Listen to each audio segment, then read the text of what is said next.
Hi, everybody. So, I don't want to take too much of my time because I have a lot to do this late afternoon. The joys of being on leave, you wake up at any given time you want. You don't have to race with the clock in the morning, so you can get to the office on time. So, other than that, I am enjoying my free time, waking up anytime I want to. So, since Monday, I've been doing my bedding laundry. So this I've done this white duvet right here, and the pillows all were done on Monday, and then the under garments, blankets, whatever you want to call them, I did it yesterday. Now I need to do the final undergarment of my bedding, which is now the what do you call that sheet again? The one that hugs the mattress. Yeah, that one. And there's a small like what do you call those couch blankets? What do they call them again? That one as well. That's what I'm doing today. Like the final bedding laundry. So it will be 3 days. Yeah, that's how I wash my beddings. It takes me 3 days because I wash them in like one by one. Hello, cute angel. What's up? How are you doing? I'm just talking about my bedding laundry that I am currently busy doing. Actually, I'm going to soak the last two blankets that I need to do today. It takes like a day for them to dry up. So I usually hang them overnight and the whole day the following day. And then when it dries, then I take a new blanket or cover or whatever. I soak it at night. I wash it with my feet. Yeah, over with my feet because hey, the bag is no longer like how it used to be. I believe in washing things with my hands, guys. I don't wash with washing machine. I don't take my laundry to the laundromat. I believe in this. That's me. And the only thing that I hate doing though is ironing. So most of the time when I buy clothes that I can just pull out from the line and put it on my body and off we go. Because I just hate ironing. So I haven't had an iron in 5 years. That's how much I don't like ironing. So same goes with anything that I buy that is material.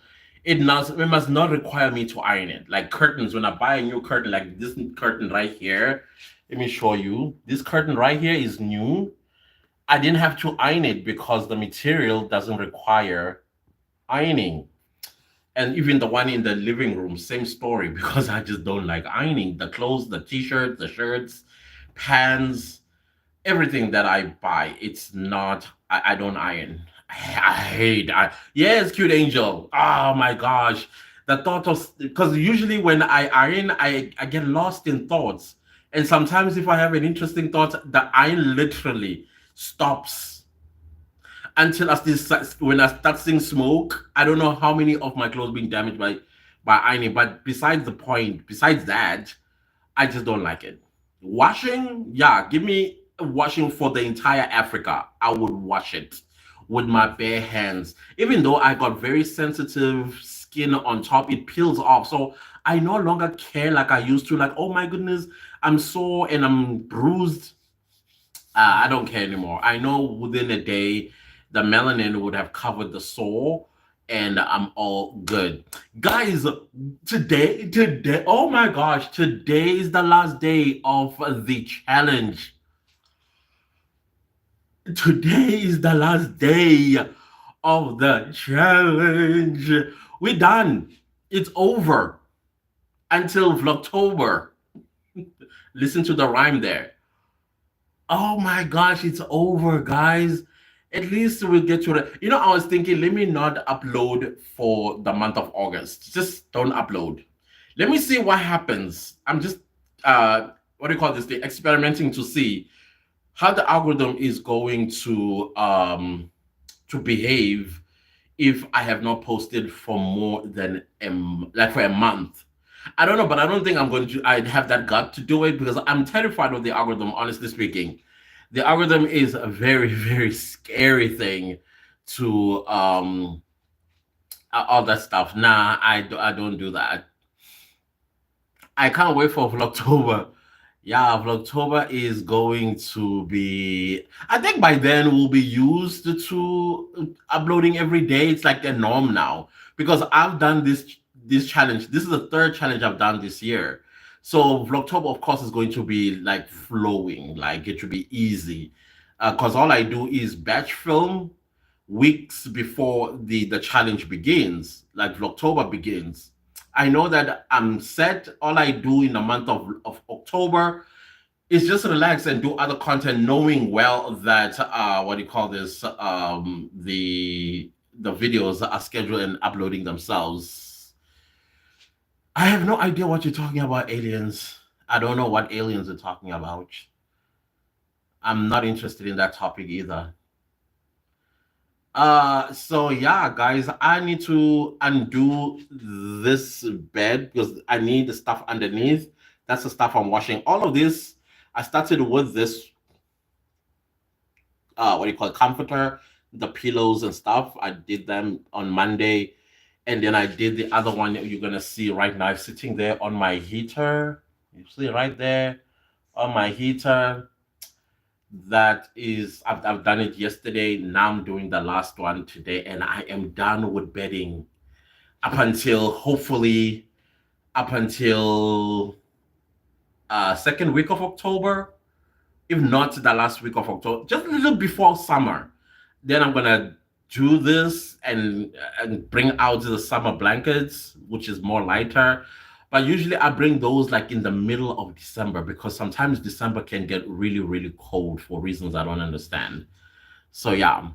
Hi, Cordelia and Kanyo, hey Clantus and Cute Angel. Yes, this challenge was a good preparation for Vlogtober and Vlogmas. So we are looking forward to that. I like that. I like that because once again, this helps the algorithm understand what your channel is about even better. And I know right now it knows the two guys, you do exercises, you also cook, you also do like life updates, morning routines, that sort of situation. Which, by the way, it's part of that niche that you are under.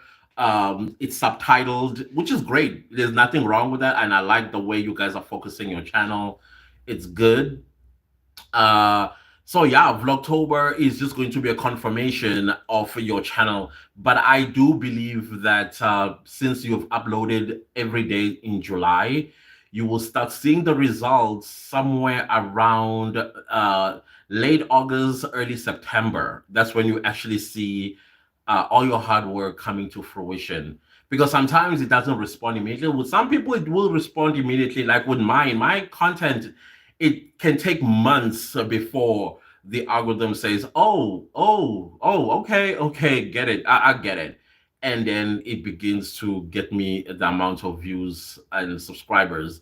And the best part about it, when it does, it floods the channel with views and subscribers. I'm talking like per video, something like 60 something thousand to 100,000, sometimes even a million views and tens of thousands of subscribers coming through.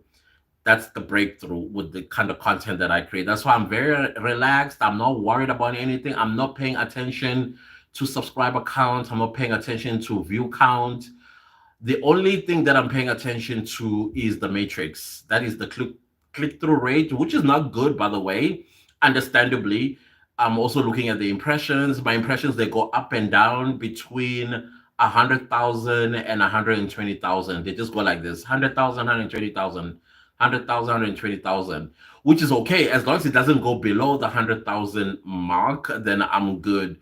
And then what else that I'm looking at? I'm also looking at the engagement. The engagement also is not good. I think right now YouTube is only promoting my videos in South Africa, and South Africans are not engaging when I don't know why. I think it's because of the cosmetics of the channel. They look at the channel, the what do you call, the amount of subscribers you have and views, and then they make a judgment that this channel or this video is not worth my attention.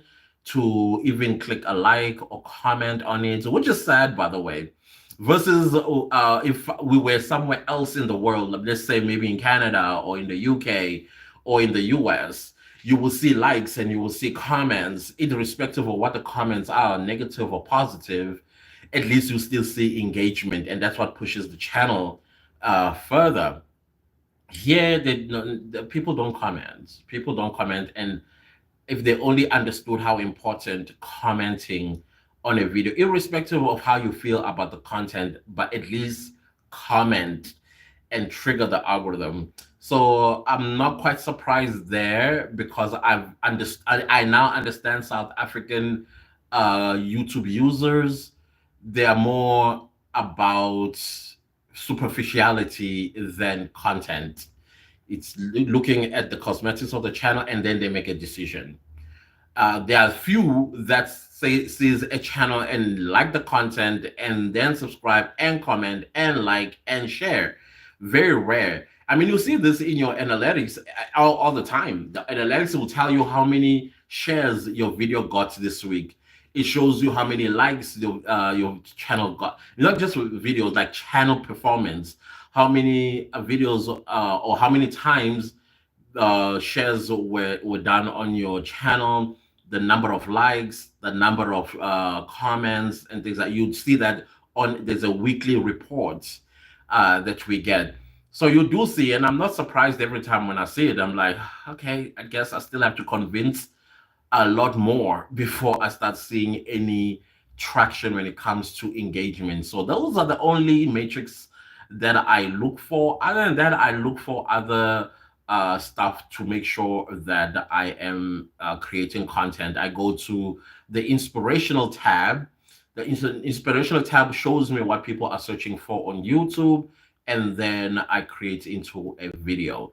So in August, I think the first 2 weeks, I'm not going to upload anything. I'm just going to ignore this channel, but I will come on lives now and again, maybe twice a week, just to make sure that YouTube doesn't think I've abandoned my channel. But when it comes to long form videos, you guys are not going to be seeing them in the month of August until September. And because I want to see something. There's some few things that I want to see. I'm basically sacrificing myself to do this experiment. I guess when you're a teacher, you have to also experiment things on yourself to get the best results so that when you speak on information that you've gathered, or the hypothesis of your research and things like that. Cute Angel says, hi, I agree, Cordelia. Cute Angel says, that's what I always tell my subscribers that they need to comment because that encourages me to create more content.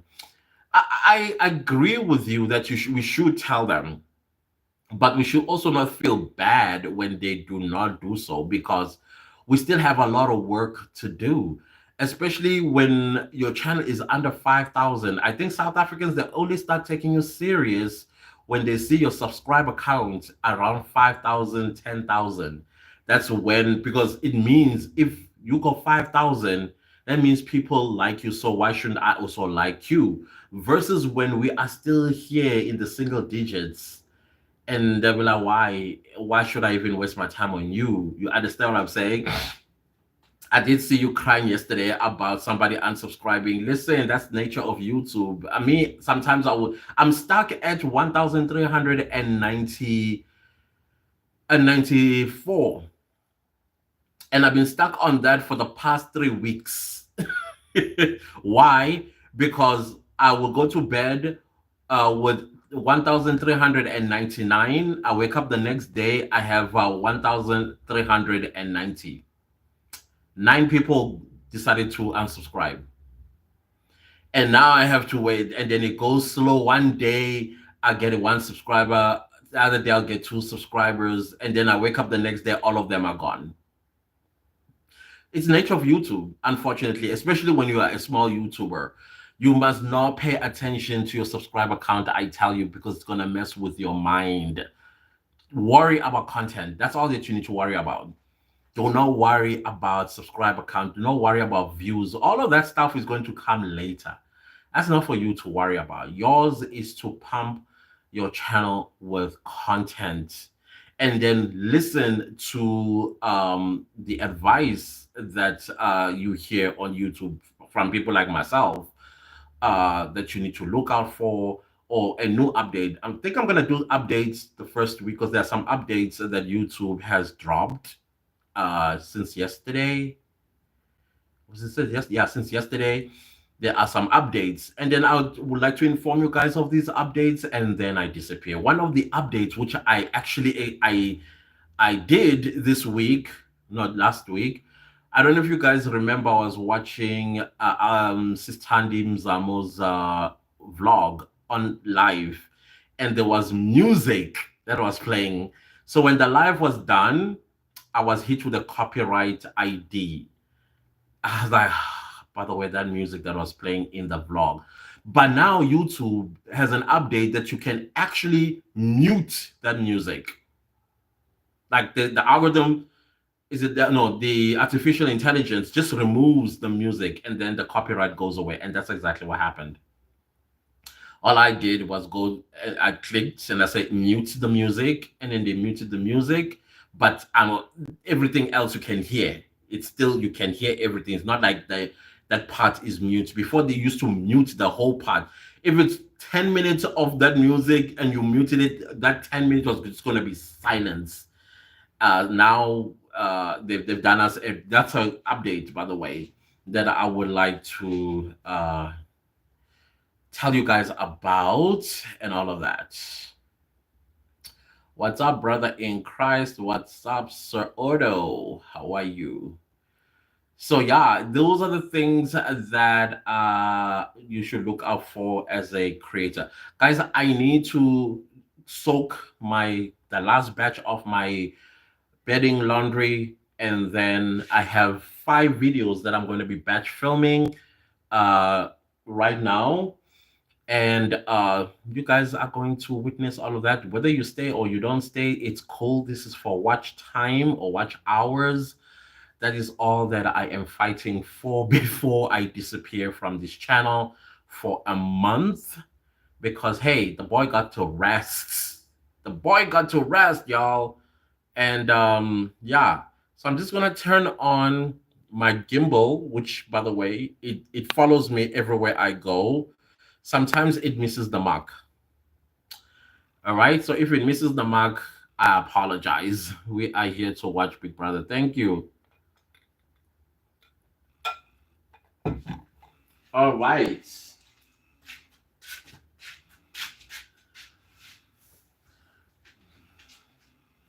I'll just put you here.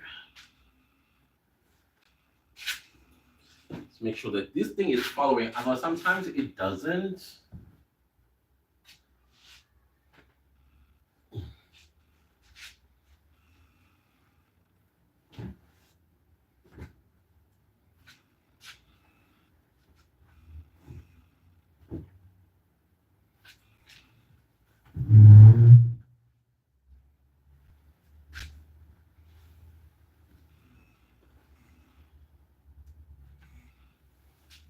Okay, this needs washing. Off it goes in there.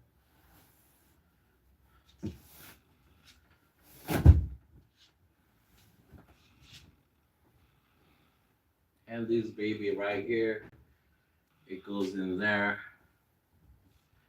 And this baby right here. All right. And then this one was recently washed. I just took it from the line. I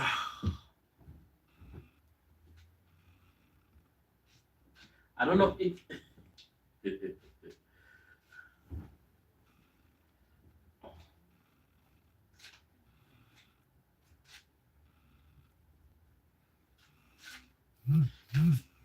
what's happening.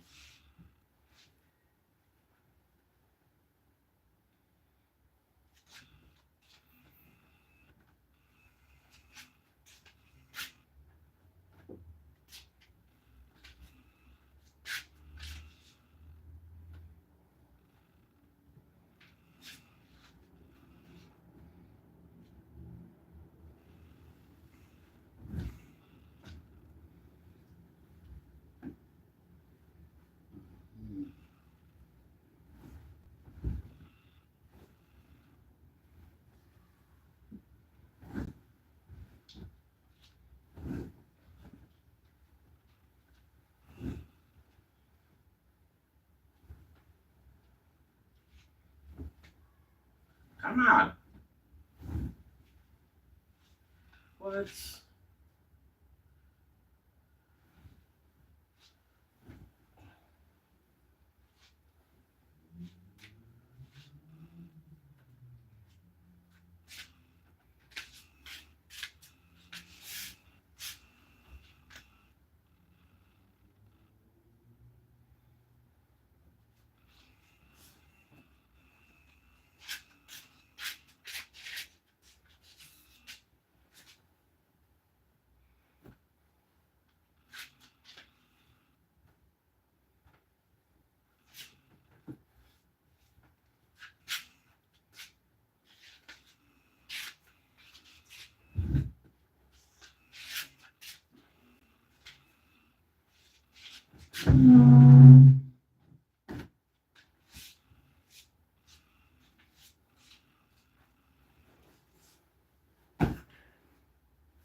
Ooh. Ooh. There used to be a time where I used to do my bedding like the army, like every corner is visible, like very crisp. And then I was like, what's the point of doing that? Seriously.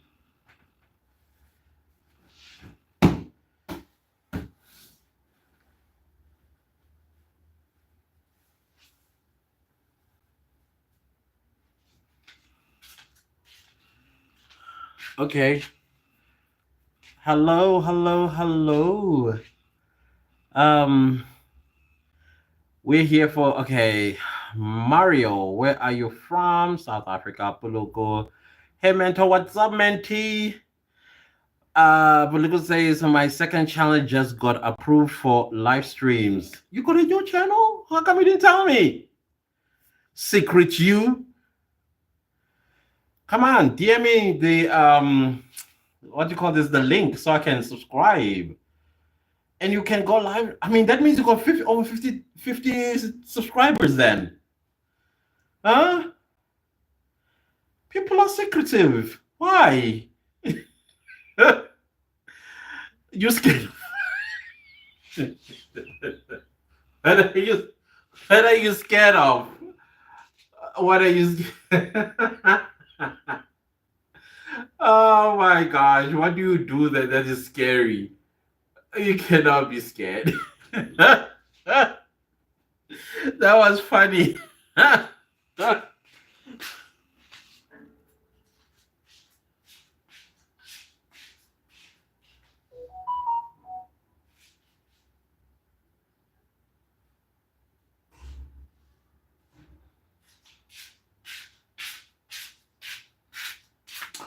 Okay, guys, I've been washing the entire week. I started Monday to wash my blankets.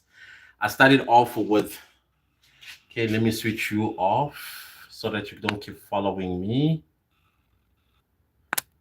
I started off with this cover, this white cover on Monday, and it got dried yesterday. And then I took the one that I just put underneath this one yesterday, and it dried.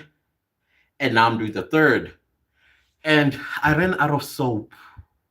So don't judge me what I'm about to show you, because if you do, you too one day. Now I'm going to be washing.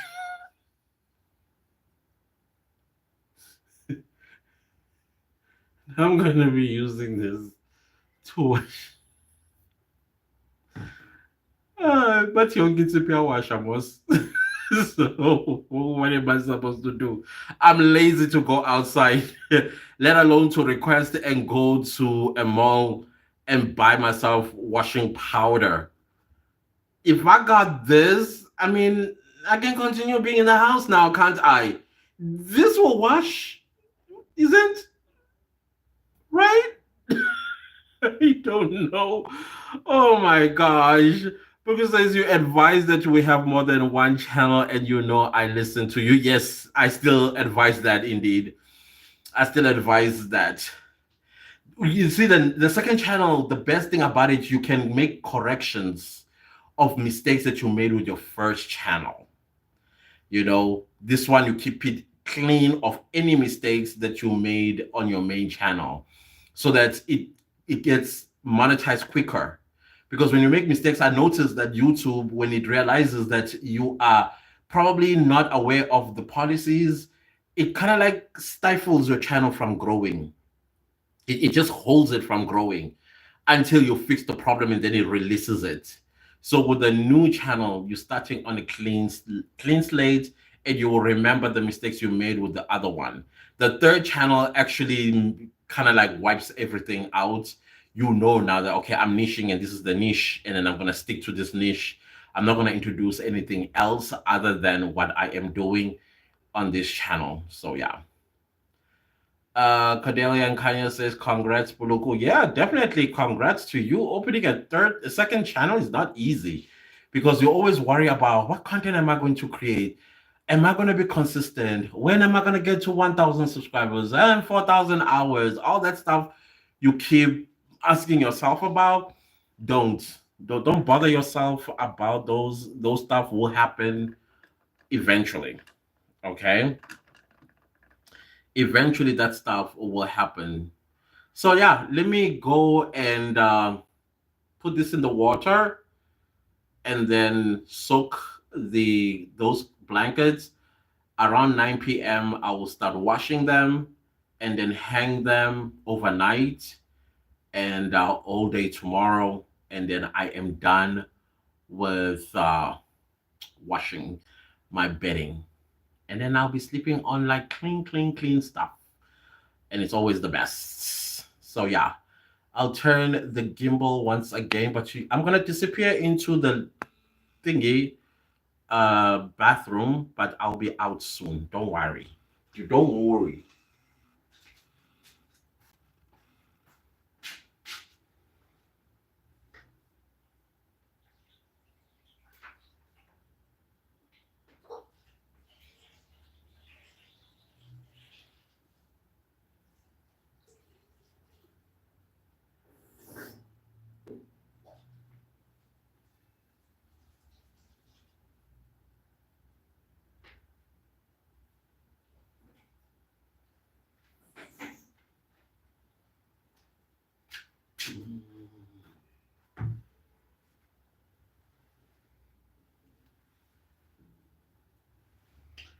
Let's put you there.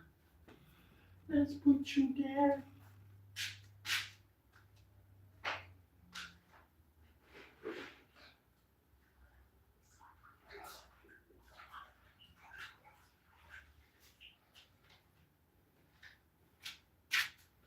We need more.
So I'm done soaking.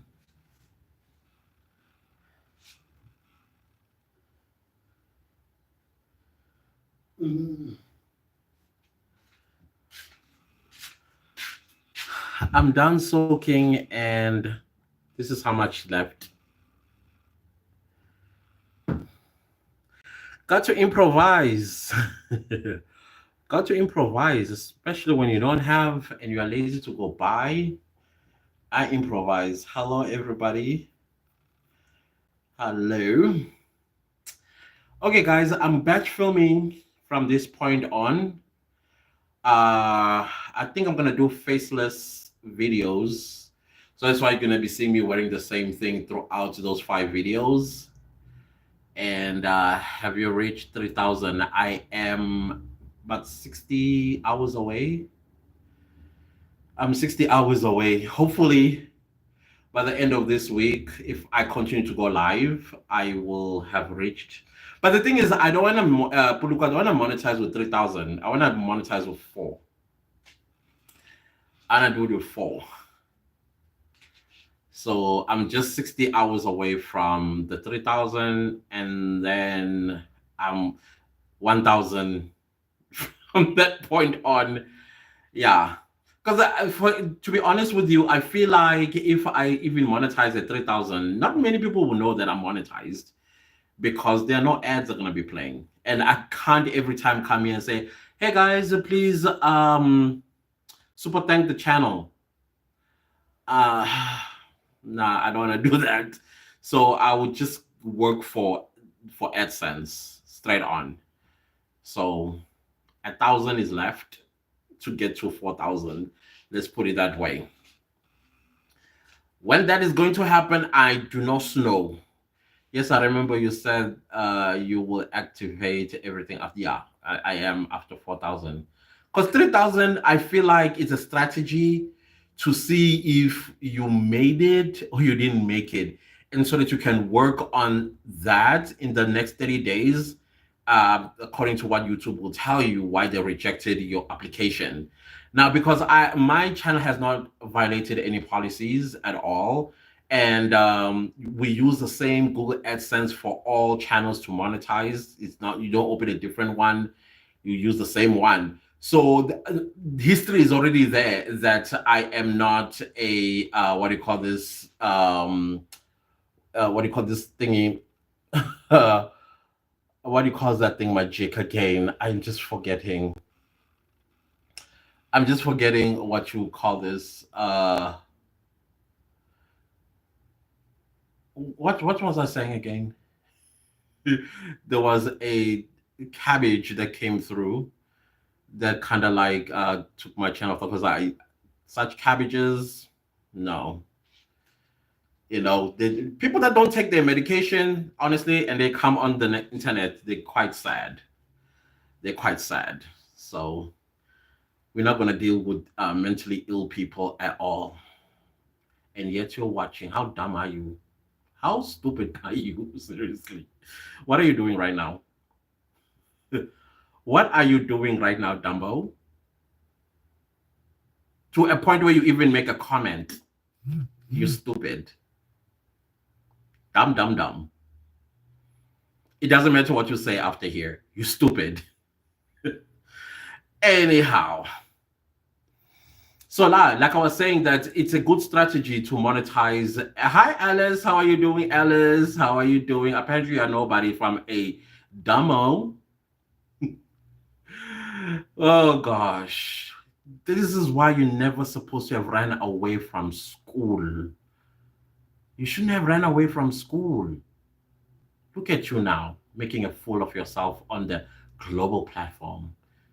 Look at you now. Your parents must be so disappointed. And go take your medication. I'm going to allow you to go take your medication, sicko. Okay, where are you going? Hi, hi, hello. Um, let's see.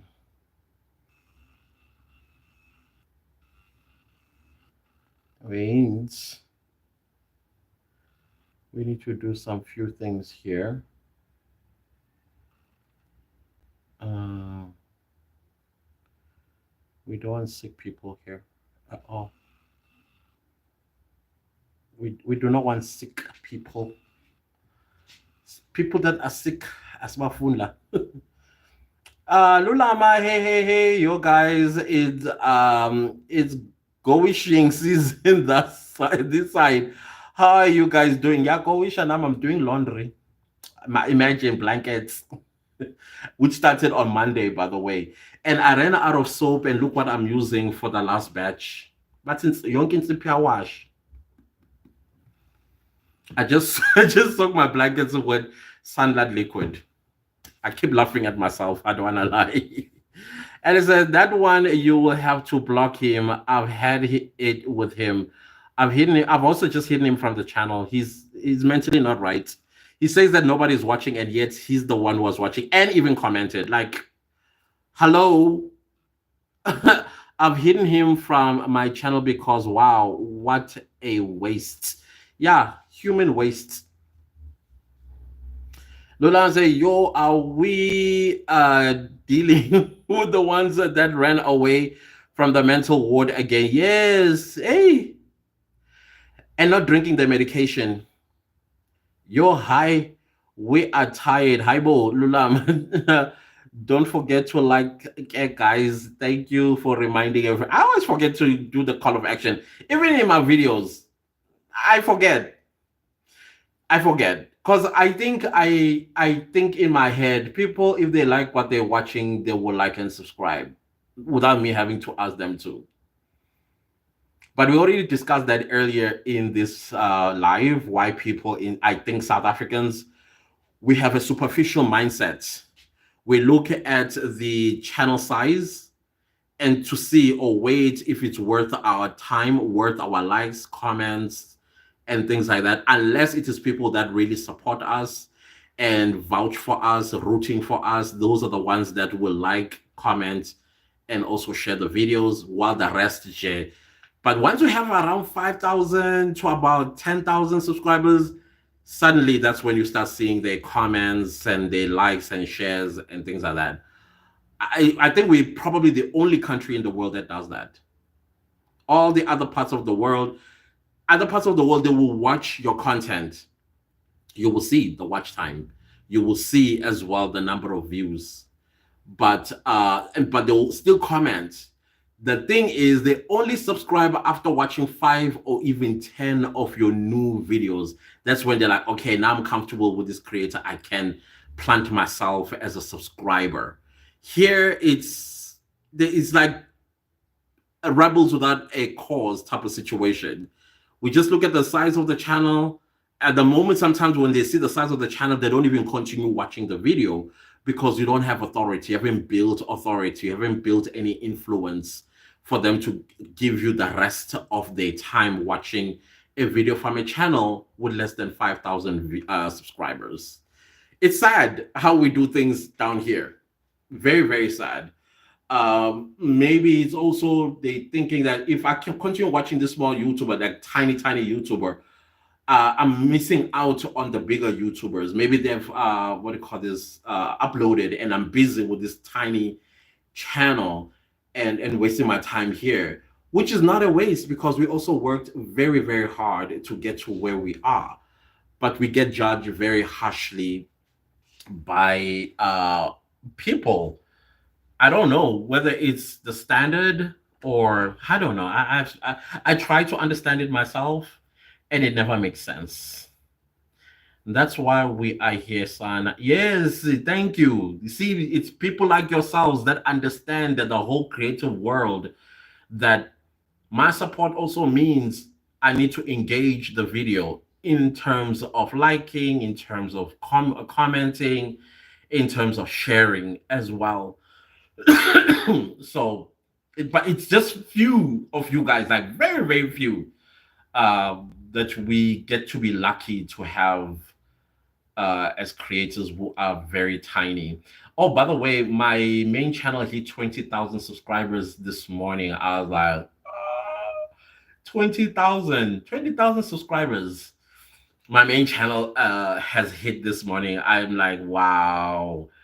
I never thought because it took a long time, an entire year to get to 20,000. So I'm very happy about that. I'm very, very happy. So now it's a matter of nurturing this baby right here. Even though I'm going to disappear in the month of August, but I will come on lives now and again because I still have to get that 1,000 watch hours that are left. Because I'm left with 60 hours to get to 3,000. But I'm not going to monetize at 3,000. I'm going to monetize at 4,000. So I still have 1,000 to go. So let's say 1,040 hours to go, or 60 hours to go, depending as well how this live will also perform. That will be incredible. Yeah, thank you, Lulama. 20,000 mean that like 20. I mean, maybe I'm not gonna fill up a stadium. Maybe I'll fill up the Emirates Arena, which the former Standard Bank Arena in Ellis Park. Yeah, I can fill that one up with everybody that is subscribed to my channel. That's nice because I've been in a full audit.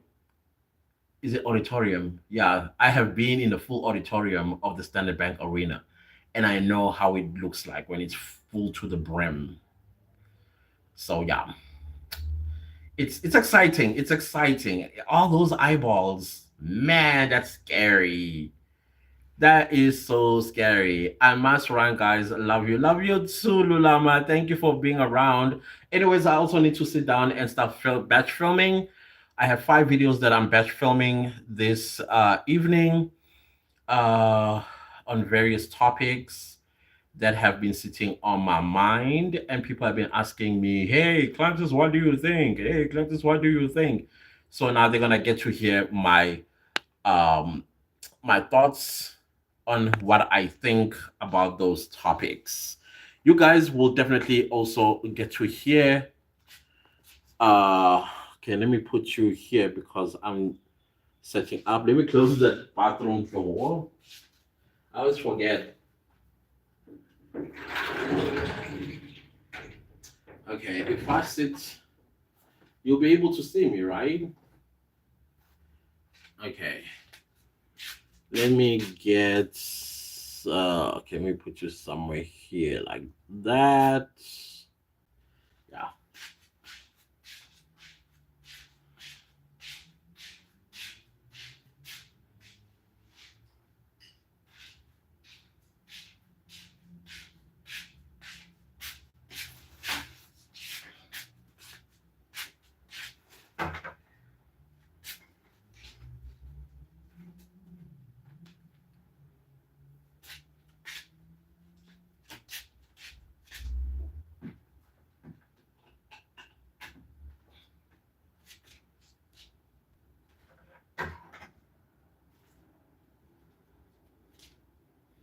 Okay, this light is going away.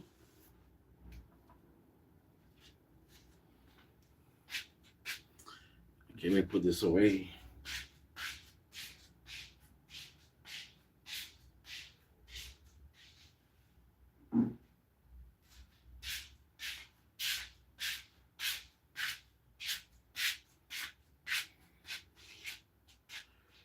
Do do do do do do.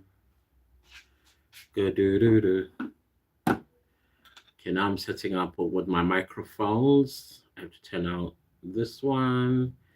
That goes here. If you're wondering why I'm not using my camera, I do use my camera, but sometimes it takes forever to set up, and when it doesn't focus, I hate it when it doesn't focus. Now every now and again you have to get it to focus. When a phone, this one goes here. I'm gonna put it down because this is going to be a faceless, those are going to be faceless videos, so I don't even have to turn the camera around at all. So Let's see. I need this gimbal. So I'm gonna remove you and put you here. The joys. Alice, Cletus, I sent you a DM. Okay, I'll check it out when I'm done with what I'm doing. Okay, I think you are safe there. Are you? Yeah, I'll check it out when I'm done here. Okay, I have 5 videos that I need to film because I do batch film, guys. That's how I'm consistent. It's batch filming is your best friend. Just know that. Oh no, let me turn this. Yeah, because the what you call that thing in magic? I think this is too bright. Is it not too bright? Okay, yeah, because I was in the way. Okay.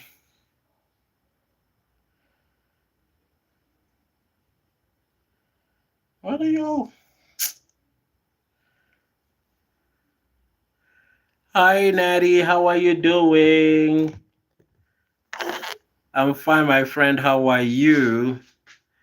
Cute Angel says batch filming consistency. Yes, it is a consistency. And Dombi, hello, Dombi. You are really enjoying your break from work. You have no idea, y'all. You absolutely have. I love waking up. I woke up at 1 today. Not like I woke up. I just lifted my body out of bed after 1. Always in your gown. You hardly leave the house. I'm a homebody. I am the most boring human being you can ever find. I am a homebody. I always say it as well when I'm open that I'm a loner. So that is what I do. So that's me. You're still on. Yes, I am. All the way till mid August. All the way till mid August. So this time around, I'm not. I'm gonna just turn the video this way because I'm doing a faceless. My back videos are going to be faceless, so I don't need the back camera. Usually, it's like this when I'm filming. Maybe I should do it this way. I don't know. Maybe I should continue doing it this way so that you also get the entertainment value. Wow, how many weeks? That will be 5, 6 weeks. Yeah, it's the longest in the history of leaves. That's because I didn't take my leave last year, and then the HR forced me because the law doesn't allow me not to take leave, and the law was violated last year for me not taking leave. So they were like, "You are taking 6 week leave. Go away, go kick something for the next 6 weeks, and come back when you are revitalized." I was like, "Okay, cool, thanks, bye." I was out of there. And now I wake up at 1 p.m., sometimes 2 p.m., watching Instagram reels, watching YouTube. I don't watch TikTok. Am I the only one who doesn't watch TikTok? Anyways, let me start. These videos are kind of like unique to what I usually do. It's just that I'm answering people's questions about the topics that I'm gonna talk about. They always want to know, hey, Clancy, what are your thoughts on this? So I'm gonna create 5 different videos on those topics that people asked me about, and that's what I'll be doing. I watch TikTok. Oh, I know TikTok is fun, but not for me. Uh, okay. And I almost spoke without turning on the camera, y'all. And I've done this before, where I thought the camera was on. Mm-mm. The camera was never on at all. I was just talking to the abyss. Okay, let me put it like that. And then turn on the camera. Let's go.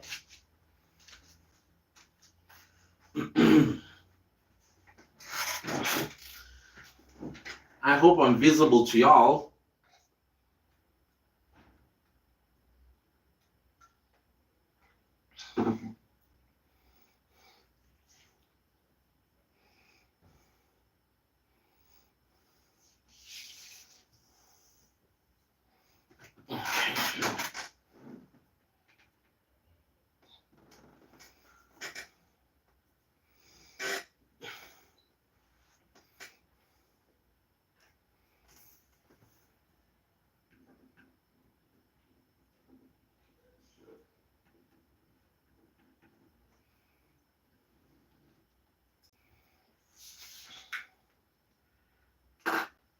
Yo, welcome. Okay. Yo, what's up, everybody? Welcome to According to CD.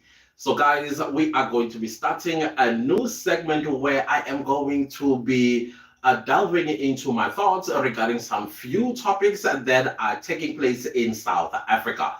These are hot topics, and I hope you are going to lend me your ears. So, the first question that I keep getting asked about, or my thoughts about, is the whole saga that is happening with Miss South Africa pageant.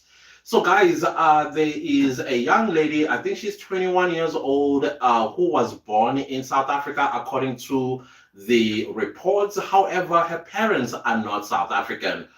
Her mother is a Mozambican national. However, the mother, from what we understand, is she is a naturalized South African and married to a Nigerian man, whom I don't know what his status is, whether he's a legal foreigner or illegal foreigner. As we know, South Africa is engulfed with illegal immigrants in the country, which is causing all kinds of havoc. And the people of South Africa have taken to the streets on the internet and voicing their concern, their anger, as well as calling for this young lady to be removed from contesting for Miss South Africa. Now, one of the things that we need to understand, or at least how I understand things as an African, I find sometimes that we use this card when it suits us. There are things that we witness, and then they'll tell you this is un-African. But when it is concerning something else where this individual say that is not African, suddenly it is something to be looked over or swept under the carpet or something like that. For example, in African culture, let me speak for the Zulu culture. In Zulu culture, when a man impregnates a woman and a child is born, that child does not belong to the mother's side or the maternity side. The child belongs to the father's side. That is according to the Zulu culture. Whether the parents are married or not. However, the law came in and said, if the father is not in the picture, therefore the child is going to belong to the mother's side, simply because there is no dumpster for a human being. Because the mother side cannot reject the child and say, well, since the father is not found, we're just going to dump this child in this dumpster. There is no such a thing for human beings, and therefore the mother will take over in bringing up this child in the absence of the father. I think even those that are religious, particularly Christians, somewhere in the Bible it talks about a man will leave his parents' house, right, and take a wife. So now the irony and the part where this debate of Miss South Africa is, you have a Nigerian man who left his home in Nigeria, came to South Africa, impregnated, let's say, a South African woman, because from what I understand, this Mozambican lady was naturalized as a South African citizen. And the law says for your child to be a South African citizen, one of the parents must be a South African citizen, whether by birth or naturalization. So we understand that the Mozambican lady was naturalized and therefore she's a South African. Now, the man is not a South African. Now, in an African context, that is why the lady who is contesting for Miss South Africa, she uses none of South African names as well as a surname. Instead, she is using her father's name, and I'm talking the surname, simply because the father, I think it belongs to the Igbo tribe back in Nigeria or something. Probably they believe, or their culture and customs possibly similar to that of the Zulus, that a child must be called their father's surname, right? So she is of her father's surname in Nigeria, which that is African. So now that she's entered Miss South Africa, she belongs to South Africa. So I don't have an issue with that. If she's born of a woman that was naturalized as a South African citizen, by law, she is a South African citizen. I'm talking about I forgot how to call it. Chidima. I think that's her name. Chidima. Is it Chidima? Yeah, Chidima. She is a South African citizen. If her mother legally was naturalized by the Republic of South Africa as a South African citizen. However, though, where it gets South Africans going off the hinges is that her father is Nigerian. I'm not quite sure if because of the animosity between South Africans and Nigerians, that is why this girl is taking a hit, and people are being deaf deliberately of the fact that she is a South African citizen. I was hoping not to edit this. So again, going back to African practices, she belongs to Nigeria because that's where her father comes from, even though she's born in South Africa. It's like Chidima's mother married, like when a man marries a woman, it was the other way around, where now she's the one who brought the father and turned him into a South African citizen, when in fact the father, the moment, whether they're married or impregnated each other, should have taken the child as well as the mother back to Nigeria. That is the African culture. But then again, I don't want to focus too much on this because for me, if the reports are right that she was born of a South African lady, then she's a South African girl according to the law. That's just how it is. And whether we like it or not, Miss South Africa says that they did follow due diligence, and as a result, she passed basically. Hence, she is contesting. Now, the part that is also upsetting for me personally is seeing Nigerians simply being disrespectful towards South Africans because of this. They are claiming her, they are claiming her that she's a Nigerian girl who is going to take the crown from South Africans. And I'm thinking, but don't you see that you are doing her disfavor by doing this? You are agitating and upsetting South Africans even more. Now, the part that I want to say in my own thoughts is that if Chidima really is a South African citizen and understand where South Africa comes from in history, unfortunately, she just have to be the sacrificial lamb for this and say, guys, I want my country to be united. I want my country to be in peace. And if I enter something like this, I would love my countrymen and women to support me. Because if she had to win the title, Miss South Africa, that means she's going to represent South Africa on a global stage, on Miss World, Miss Universe, Miss Supranational, all these other beauty contests or pageants that she's going to represent South Africa. And South Africans take our identity as South Africa very seriously. And for being a South African is not enough for us.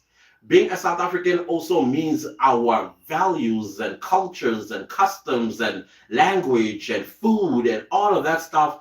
It embodies who we are.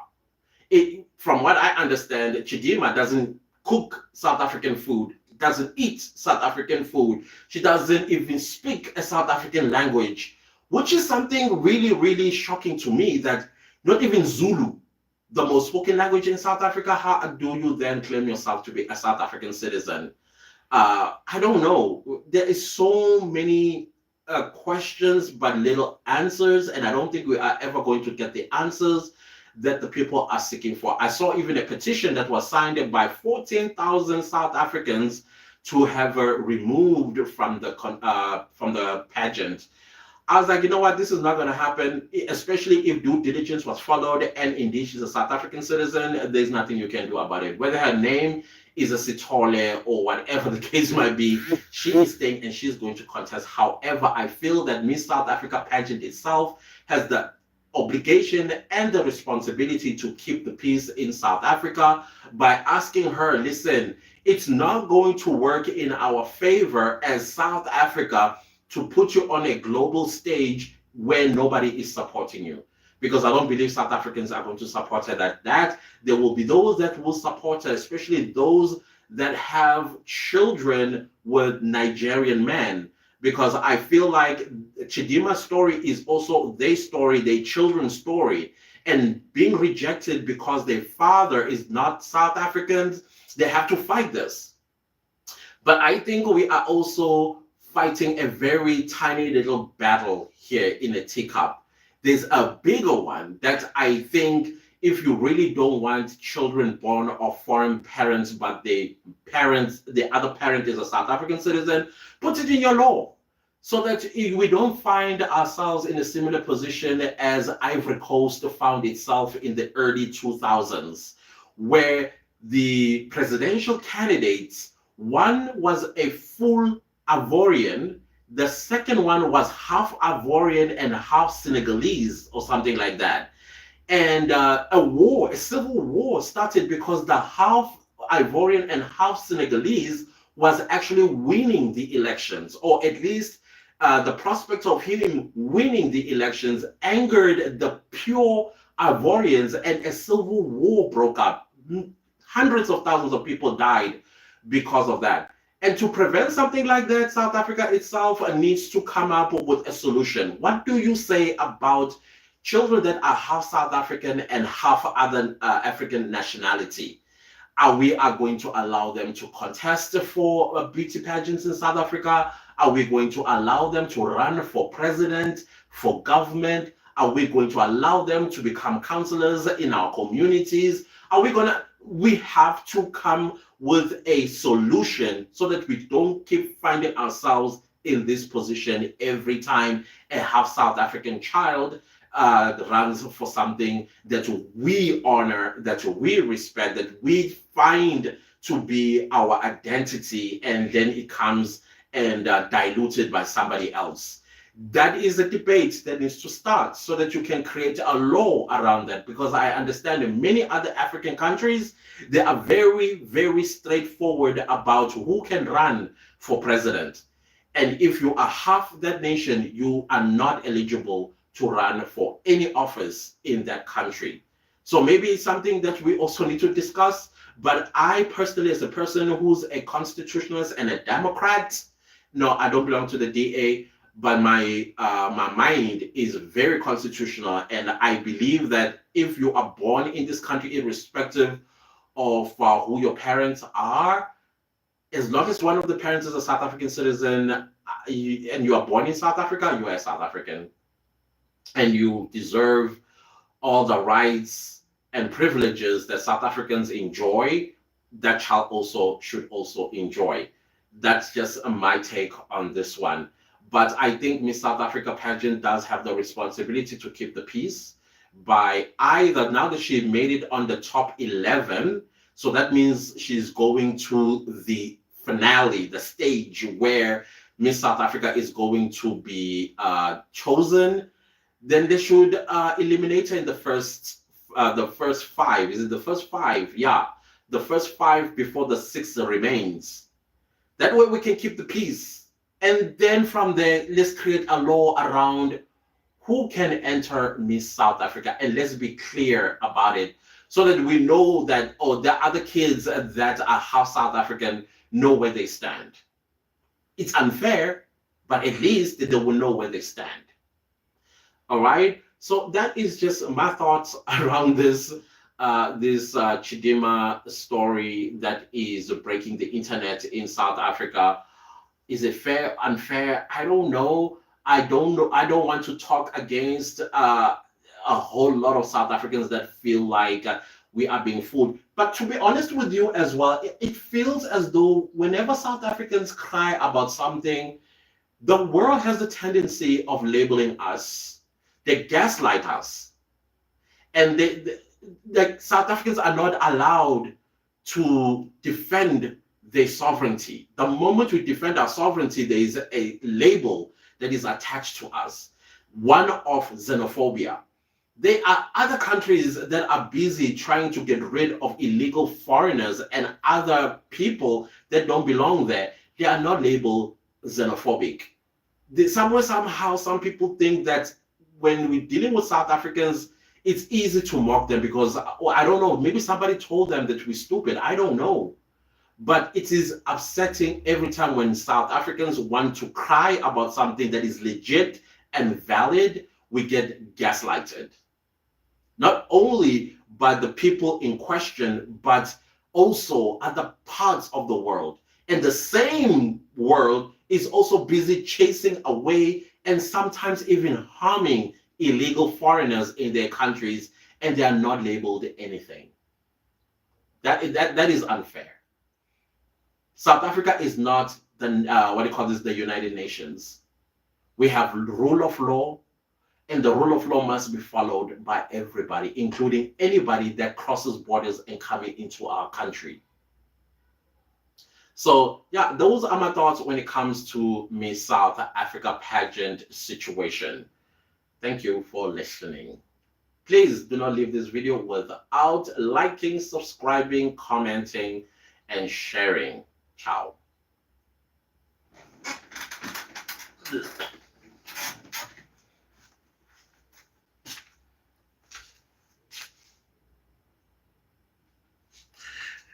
Video number one is done. Video number one is done.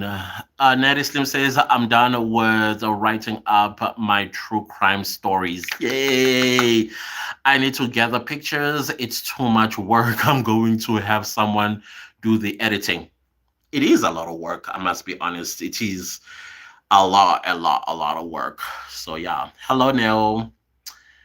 Yeah, it's a lot of work. I know it. Let me do video number 2.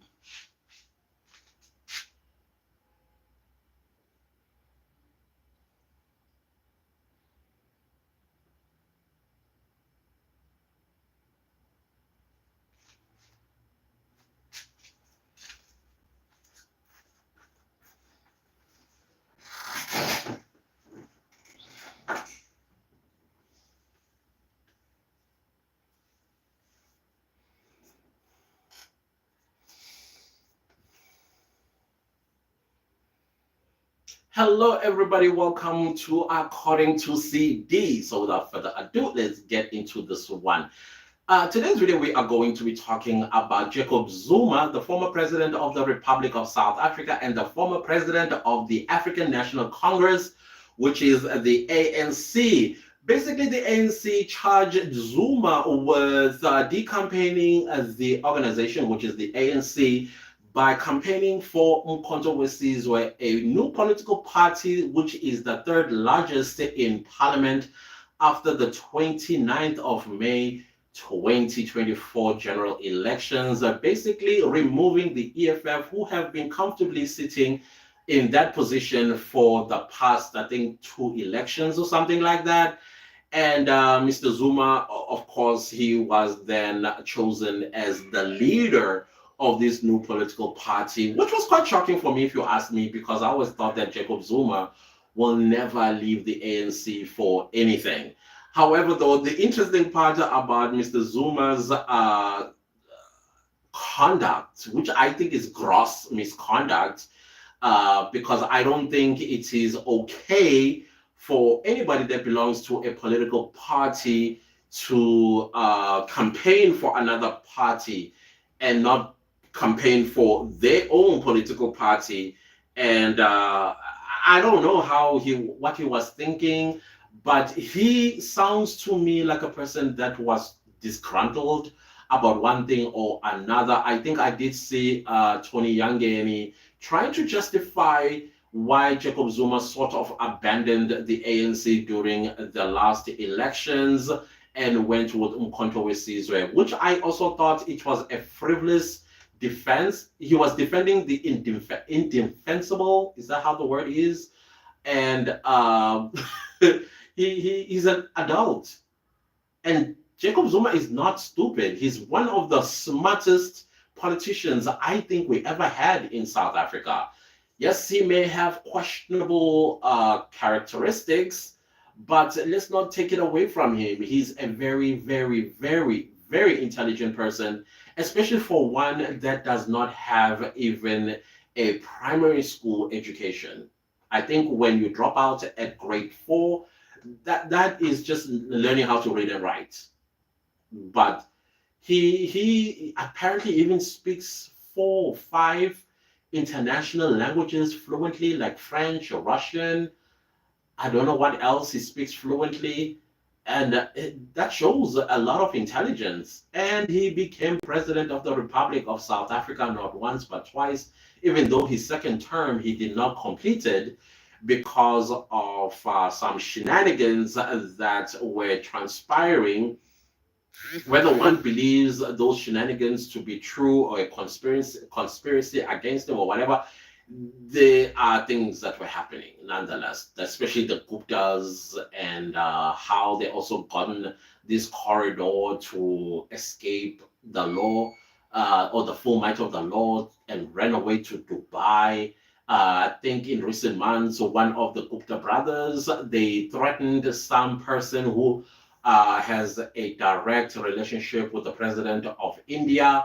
And so they wanted to do the same thing they did to South Africa. Apparently, according to their admission to this individual who ended up offing themselves so that they cut off that line between this Gupta brother and the president of India. So basically, this individual died for India and India's sovereignty and national security and all of that stuff. I found that very fascinating.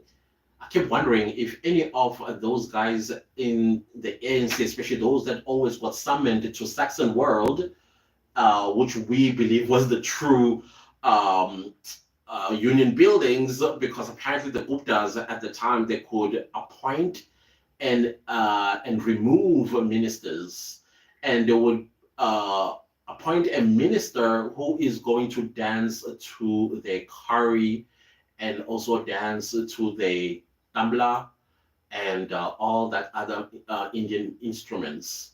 But eventually the people of South Africa said, this is not going to be.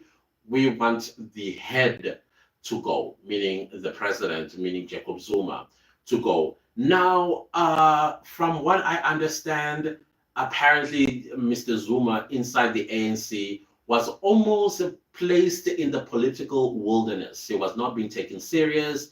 He was not being consulted with when it came to matters.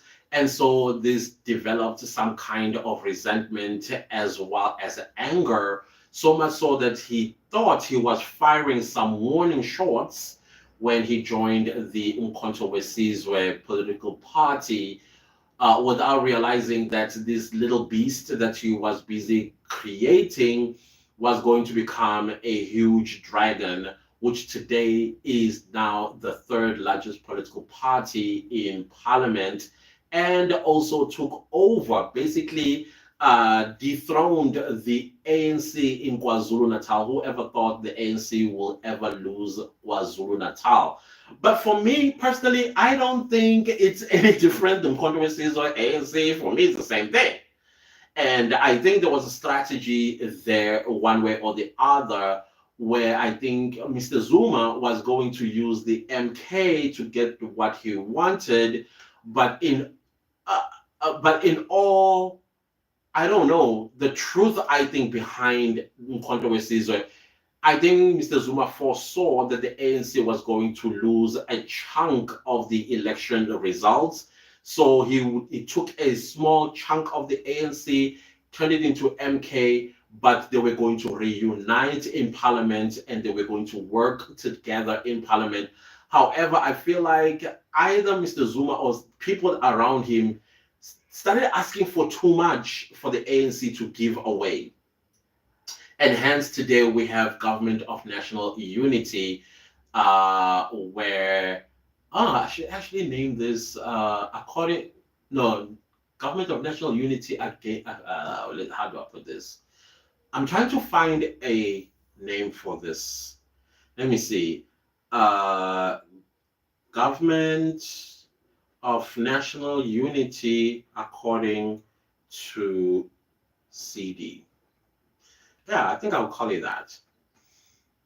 GNU according to CD.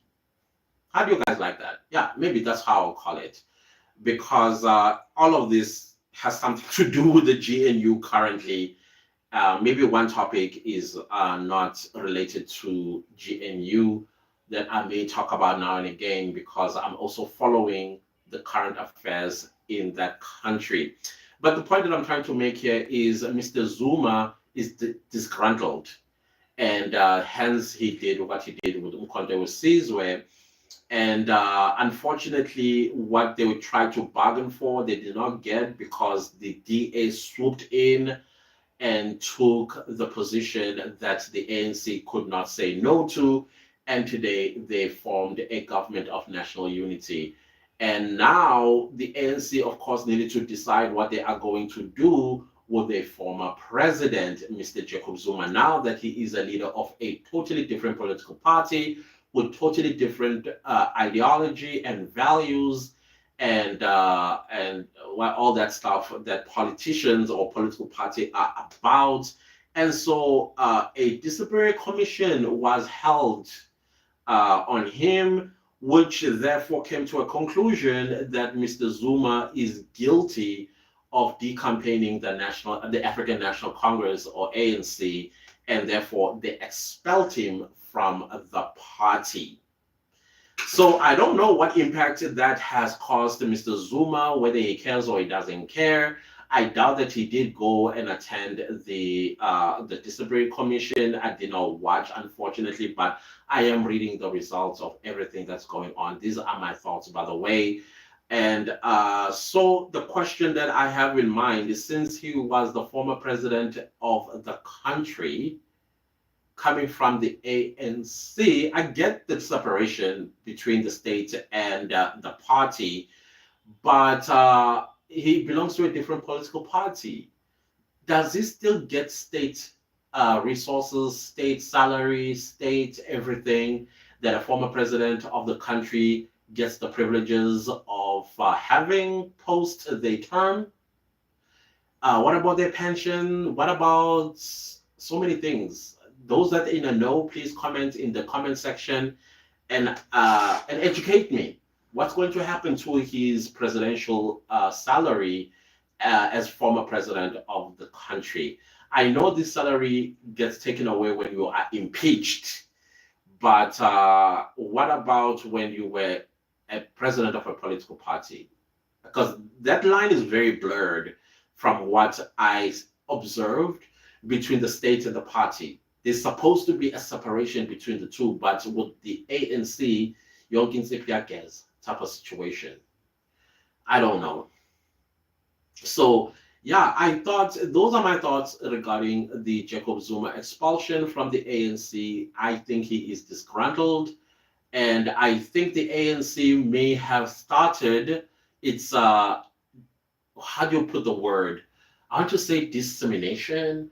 I also want to say it's destruction because, of course, all the people that supported Mr. Zuma that are in the ANC NEC, they are disgruntled as well. There's definitely going to be a pushback. There's going to be a fight, especially when it comes to either adopting this report from the ANC disciplinary department or whatever they call themselves. I think there'll be a pushback, which will cause more damage to the party itself. Probably they are the ones who are going to kill the ANC themselves.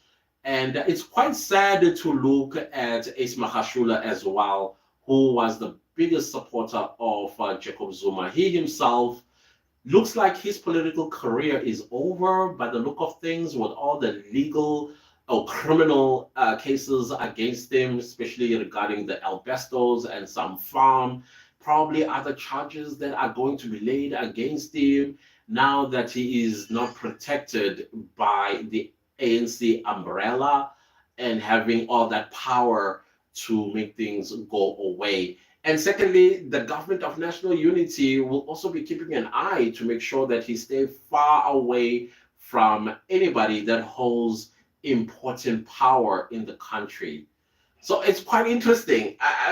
The next few months are going to be interesting. The next election, I think this is it for the African National Congress. There's no coming back. Absolutely no coming back.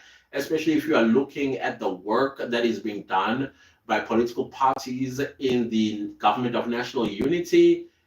Hmm, South Africans are watching, and they are being impressed by other ministers that are already implementing things.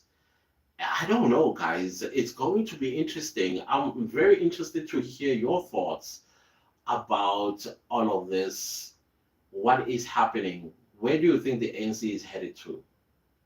I foresee some ANC members who are disgruntled joining political parties that came off the ANC, but I foresee them going to Congress of the People more than they will be going to controversies where I also foresee some going to the DA, but I don't think they'll last there because that party itself has its own issues, especially when it comes to Black people. So I think the best option for them is go either going to be Congress of the People or the Economic Freedom Fighters. It's going to be interesting. But me, if if I were them, I will go to where things are now a little bit more stable. Congress of the People would actually be a choice for me to go there. If I am one of these ANC people that supported Jacob Zuma, or maybe they themselves are being targeted, because there will be people that are going to be targeted to be vilified and removed from positions and fired from positions in the parastatals, etc., and so on, simply because they supported Jacob Zuma. So yeah, this is a mess that the NC is facing, and it's a making of their own. To be honest, this is a making of their own. Other than that, guys, do not leave this video without liking, sharing, commenting, and subscribing. And when you subscribe, please click the bell notification so you get notified every time I upload new videos, because I got more stuff that I need to talk to you about that is on my mind. In most cases, it's stuff that you ask me about. What is going on in your head when it comes to these topics? So we shall see each other again soon. Goodbye.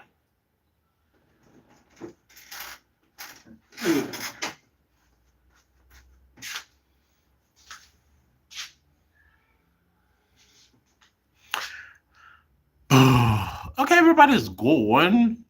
Cool.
Video number 3.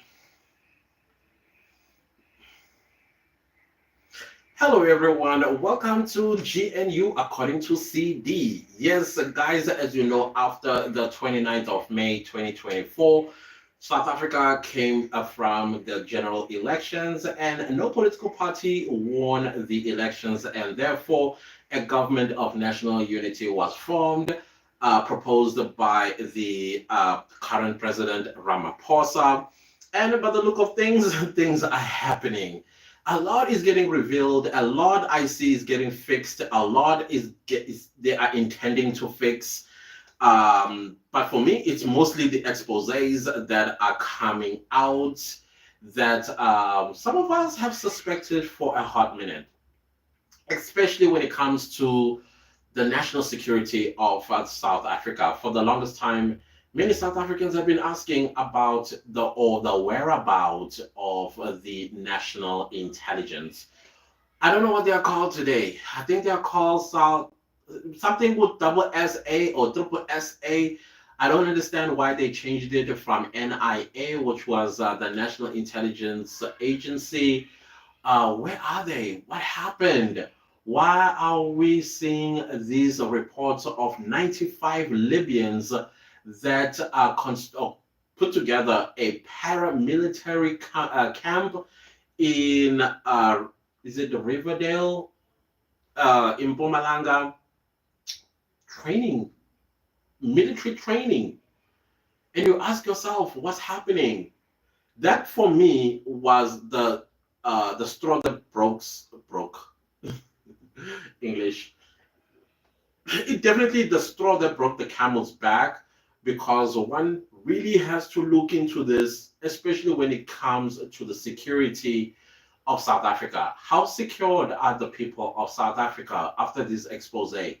This is not the only expose that we came across. We came across of Mexicans that were arrested in Limpopo. On number one, they are illegally in South Africa. Goodness knows how long they've been in South Africa, and goodness knows what damage they've already caused. Because clearly, when you are going to have South Americans in South Africa, something they must have heard about our rule of law. Something they must have heard about the lack of intelligence in South Africa. And clearly, since were caught with drugs, they must have planted a lot of chemists around the country by now. Because we don't know how long they've been here and who they've been dealing with. And secondly, in order for them to plant these chemists, these are your drug manufacturing dens, who is the politician or politicians that they have in their pocket? Because you would need a politician in your pocket to even be here and still be undetected by the system. And then you are caught with drugs that are worth billions of rands. That is tens of millions of dollars. And you are telling me we are safe as the people of South Africa from people like that? Because listen, I may be being stereotypical here when I say South Americans. I mean, what do we know mostly about Mexico? What do we know most about Colombia? What do we know about Venezuela? What do we know? I mean, hello, already as I'm mentioning these countries in South America, nothing else that comes to mind but drugs. Nothing else comes to mind but drug cartel. Nothing else comes to mind but killing of people for territory. Nothing comes to mind but them corrupting the government and putting the president in their pockets so that they are protected from the law. But of course, not if be protected by the, because they will still go and bribe the police commissioner. I'm talking the national commissioner, as well as provincial commissioners, as well as police themselves, so that the people in communities, they are left vulnerable, that even if they run to a police station, they will be sent away. If not sent away, they are going to be smeared with a crime they did not commit, so that they remove them off the way, so that these people continue to sell the illegal substances to young people, killing the future of the country, and also rendering the Republic of South Africa as chaotic. Not only chaotic, but what's the word when a country does not have a solid government? There's a word for it. That's exactly what they will do. They will dismantle and loosen a lot of screws that will be forever difficult to screw back, because you have to look again when you look into Mexico, and you look into Colombia, and you look into Venezuela, and you look at all these South American countries where drug cartels are very, very rife. You have to ask yourself, how safe are we when we are asleep at night? Who is busy sending weapons to finish off the people of South Africa? Because I am telling you, once Mexico is in South Africa, Colombia is going to get a word that, hey, in South Africa, things are loose there. The government officials are as corrupt can be. And then they come fight the Mexicans, and there will be war. There will be drive-bys. There will be all kinds of stuff for territory. And guess who is going to be taking those stray bullets? Yes, you're absolutely right. Exactly what you are thinking. It's us, our children. And the future of those children then begins to look what? Positive? No, it will look bleak. It will look unfortunate. So then you have the 95 Libyans. They came to South Africa on study visa. And then when they got to South Africa, they didn't even go to learn whatever it is that they came to learn in South Africa.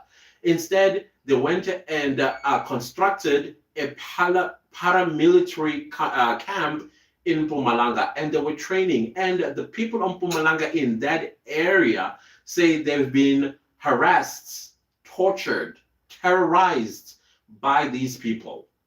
Clearly, the word was, South Africans don't do anything. You can do as you please with them. And I think South Africans are not angry enough. So that something like this, people must think twice to come to South Africa. And again, you're telling me the government did not know about this. Right now, they're busy with PR, telling us stuff that we want to hear. And you can tell this is a lie. They had no idea, no intelligence was involved, no investigations, because they say this was a long, ongoing investigation. I'm thinking, no, that's a lie. That is a lie. Y'all heard for the first time the day you came to raid that camp. You came that day when you heard about that camp. It's not something that you've known all along. I mean, just last night, I was watching an interview with Patricia Mashale, who says that she's always known about this camp, and she did report it to the intelligence deputy minister, Zizi Kodwa, who took her cell phone, but all the conversations that she had with the minister were wiped out of her phone. Wiped clean. So now you have to ask yourself, these 95 and how many others, because I don't think these are the only 95. There are others somewhere else. And what was the purpose of having them, or what's the purpose of having all of them in South Africa? There was even a time where there were alleged reports that even Somalis here in South Africa, they have their own paramilitary camps. And there were also other allegations that all these Somali stores that we see, the shops that we go and buy from, those monies are not put in our banks. So that means the banks in South Africa are not making a profit out of those businesses. They take those monies and ship them to Somalia to purchase weapons, to continue the war that is happening in Somalia. That is if the wars are still happening.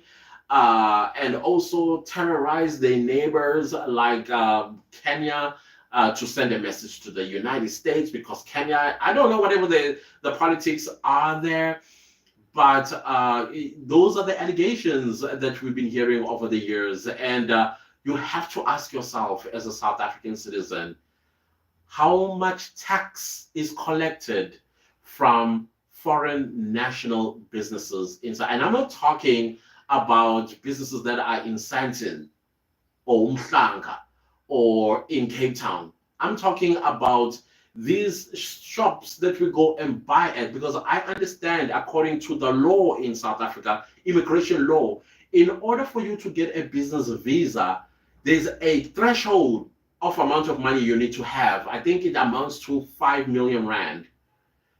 Did they apply for those visas to run businesses? And under what circumstances? How come we have them? How much are they paying in tax at the end of the day? We also have other people who even claimed that a piece of the capital city of our country be given a different name. I think they wanted to call it Little Lagos. And they really were taking this serious. I mean, the gall, the bravado, the disrespect, and the chutzpah to that, this to me was tantamount to a declaration of war. That by hook or crook you are going to give us the piece of Pretoria and call it our country's major city back home. And intelligence was mum about it. South Africans, when we talk about it, we are xenophobic. Come on, guys. What is happening right now? But then we have a government of national unity. And this government of national unity has some work to do. In fact, a lot of work to do. They need to get to the bottom of these 95 Libyans. It's not enough for me to hear that they are going to be deported soon. No, no, no. Withhold them, interrogate them. Even if it means Guantanamo Bay style, let's do it so that we get to the bottom of this. For me, where I am sitting, it sounds like some kind of terrorist act was going to be done on the people of South Africa. There's no way that you will fly over 6,000 miles. It's not 6,000 miles, it's 6,000 kilometers between Libya and South Africa, only to go back to do. No, I think it does take 95 of them to get the job done. If it's what do you call these things, these bombings, whatever they call them, to go to like strategic what do you call this, strategic military bases and strategic business districts and strategic municipalities where they know that if they walk in here, I think as well, stadiums where major games like rugby, soccer, and cricket are being played, they walk in there, because who's going to be searching you like that? Who's going to be searching you like that? And go in there and they know that at least half of the stadium will be gone once they detonate whatever it is. It only takes not more than 95, I guess. I think there's a message that was going to be sent to the world using South Africa, because South Africa, if you look at it politically and also economically and business-wise, we are, what do you call this, strategic, either for the East or for the West, or for both. I'm talking for the US or China or Russia. So I think maybe there was some kind of message that was going to be sent. We must also not forget that South Africa was one of the countries that voted in favor of Muammar Gaddafi to be executed by the United States back when, I don't know which year, I think 2012 or something like that. I don't know, maybe this is vengeance. Because Libya, ever since then, never recovered. And from what I understand, Libya today has two presidents, one in the north and one in the south or wherever. And it's not looking good.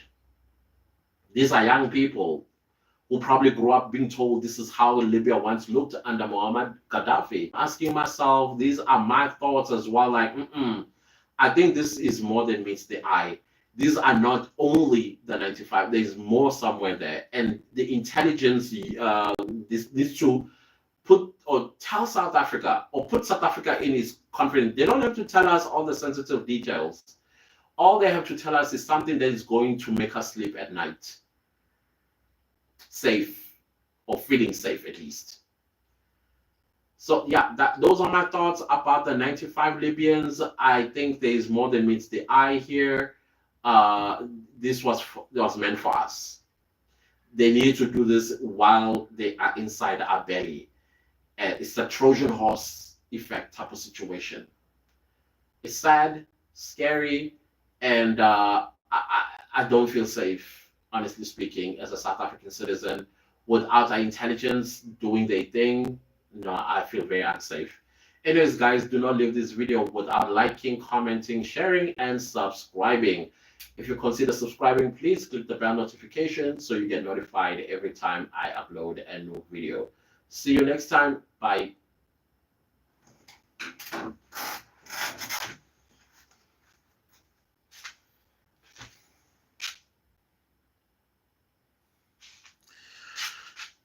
That was video number 3. Let's go to video number 4.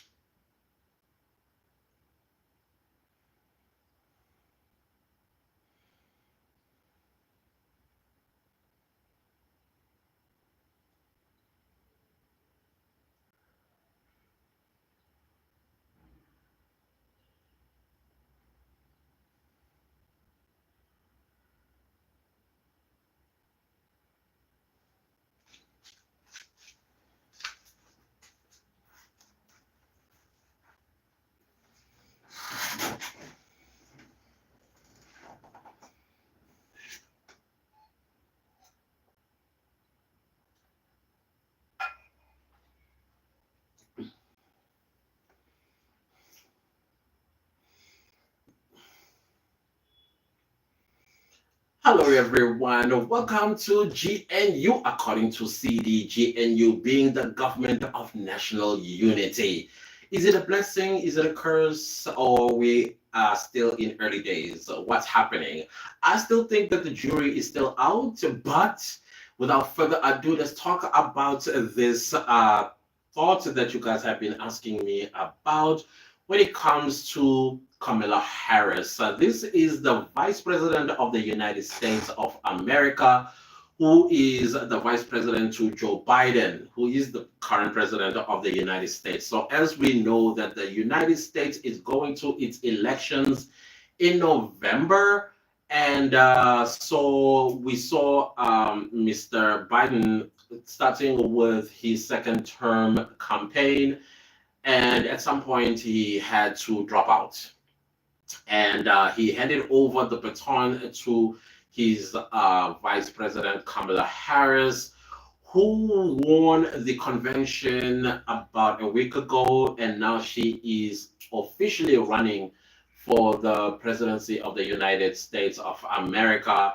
Uh, well, this will be the first for her if she ever wins the elections. Of course, she makes the first female deputy president or vice president of the United States, the first black deputy or vice president of the United States, and possibly could be the second black person to win the American elections and the first black female president of the United States and first black female and first female to win the elections of the United States of America. That is, if she does win. So I am following the the campaign trails of Donald Trump as well as Kamala Harris, and I'm like, wow, this is very interesting. How these campaigns are going this time. Of course, I do condemn the attempted assassination of Donald Trump a few weeks ago. There is no way that violence should play itself in a democracy, in a free world like the United States. If people have differences of opinion, cool, have your differences of opinion. But I don't think that politics should ever involve emotions. I think politics should always involve intellectual, what do you call this, viewpoint, but most importantly, emotional intelligence should always take precedent so that you get to understand what each candidate may have for you, because you may be pushing back at something that was going to help you at the end of the day. Okay, I get it. I get it. Donald Trump was the president of the United States around 2016 to 2020, and we did see how he was running the United States and the divisions that was stirred by his government dividing people, particularly black and whites. Apparently, racism became a very huge thing that was quite endorsed by the supporters of Donald Trump. We also did see what happened in January of 2020 at the Capitol Hill. It was just unbelievable. It's still unbelievable for me that in 2024, a whole young person could climb on top of a building with a rifle and try to assassinate a presidential candidate simply because they don't agree with their policies or agree with the person themselves. It's always good to have battle of ideas, debate things, and teach your constituencies about the importance of democracy, so that you won't find a situation where a young man who now has lost his life because, I don't know. I mean, I don't think we'll ever know why he did what he did. I hope he did write it down somewhere so we can understand his motives as to why he wanted the presidential candidate in Donald Trump gone permanently from the political scenes of the United States. Now, of course, the days are still quite early, but you can tell what's going on, because even the liberals that will not, that call or at least look at themselves as liberals, they are having an issue with Kamala Harris. I don't know, maybe because she's a woman, or maybe she's a woman and black, or because she's black. I don't know what seems to be the issue. That you're finding liberals that are rejecting her. I would have thought that they will embrace her with everything that they've got. And then, of course, you have a black community who are also divided. You have black communities that still remember how Kamala Harris, when she was, what do you call this, Attorney General in California, where she was incarcerating apparently black people more than she was incarcerating any other race in California. So all of those stories are coming to haunt her now that she is a presidential candidate. Guys, all of these things that I'm saying are allegations. I'm not saying they are facts, but I'm just listening. I'm not an American citizen. I'm just watching from outside in. And I am following these conversations. I'm following these debates, and they are quite interesting if you ask me. But at the end of the day, somebody needs to take the White House and serve the people of the United States of America after the elections in November. So, who is it going to be? Is it going to be Donald Trump coming back again, or is it going to be Kamala Harris? So, I'm looking at Kamala Harris's campaign trail. I don't think she is making an impact thus far. The energy, I don't know, maybe her team need to boost it a little bit with some energy and punch the air and do all the stuff that needs to be done. You know, like how, what's his name, Barack Obama, yes, you can type of situation, and hype up the people of America. And those that are doubting and sitting between the fence, let them make a final decision whether they are going to vote for Donald Trump or they're going to vote for Kamala Harris. It needs to be clear. Donald Trump is going all in, but he's going all in with what we already heard in his previous campaign. And I don't know, guys. To be honest, I don't have an issue with Donald Trump. I don't have an issue with Kamala Harris. I'm indifferent. I'm not an American citizen. I don't have to support any of them. But I understand that whoever takes the White House, it will affect me one way or the other. Because as we already know, I don't know if it's still the same how it used to be back then. If the United States sneezes, the rest of the world catches a cold. If the United States has a cold, the rest of the world gets pneumonia. I don't know if it's still like that, but you have some people, academics or intelligent people, will say, no, it's no longer like that. The United States is no longer a superpower, blah, blah, blah, blah. I don't know all those things. I'm just stating my own thoughts here. And please don't come for me and say, you need to do your research. No, these are my thoughts. These are my observations, and you cannot take away my opinion because I am entitled to my opinion when it comes to these matters. However, though, I'm also observing and I'm making my own opinions about what I am watching or listening to.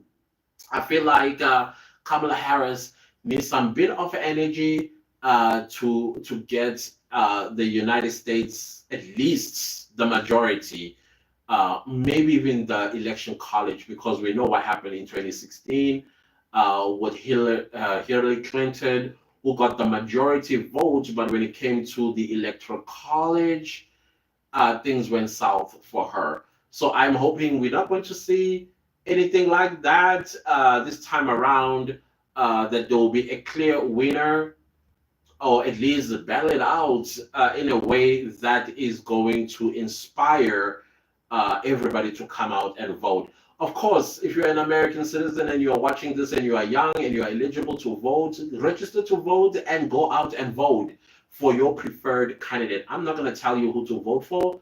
That is totally up to you and your conscience and your future, because it definitely is about your future. Whatever you or whoever you choose, that is going to affect you for the rest of your life. All right. So I also think that when it comes to black people who do not feel comfortable with the candidacy of Donald Trump, it's not going to help you to just speak on social media, but you do not go and vote. Because if you don't go vote, you are as good as a person that sent other people to go bring you the government that they'll bring you. And then don't complain when they bring back Donald Trump, the one day all of you are saying, no, no, no, he cannot be president of the United States. Hey, hey, things are going to go bad if he's going to be the president for black people, blah, blah, blah, and on and on. But then again, South Africa is still open for business.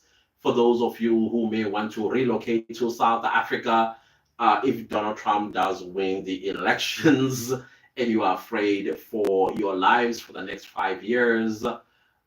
Here in South Africa, the standard of life is pretty quality. Things are cheap for y'all with the dollar, and you enjoy it here. You'll be part and parcel of the majority, and you can watch from a distance what's happening in the United States. But my predictions, if you had to ask me who is going to win the elections, hands down, I think we may have a situation that we had, or the United States had in 2016, where Kamala Harris is going to get the majority votes. But when it comes to the electoral college, things are going to go south for her. I don't know how legit can you make that president to be president after that, but anyways, he became president from 2016 to 2020 because of the, is it electoral college? Is that how they call it?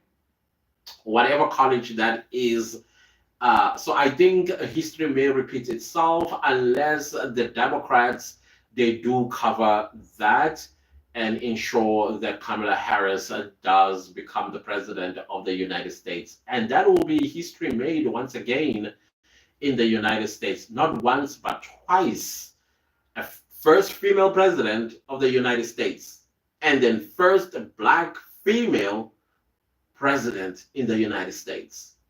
That is absolutely interesting to look forward to how everything goes for the United States. But one thing I must make mention from where I am standing and looking in, the United States democracy is, I think, is depleting. It's fast turning into an autocracy and may end up an autocracy at some stage if people of the United States are not careful about the status in the world as a free world. There's a lot going on there, and it's making African countries look like a walk in a park. with the stuff that is going on there, especially when it comes to race relations, when it comes to economic equality, as well as social standings in the United States. I don't know. I wouldn't think that the United States will be where it is in 2024. I think they would have advanced far further and above all other countries in the world because it's the United States, right? I don't know. It's going to be interesting to see the next 4 years, what it holds, not only for the United States, but for the rest of the world. I'm also interested to hear what the relationship will be between the new American president after the elections in November and the government of national unity here in South Africa. From what I understand currently, the current administration, American administration, is trying to mend some walls between South Africa and the United States.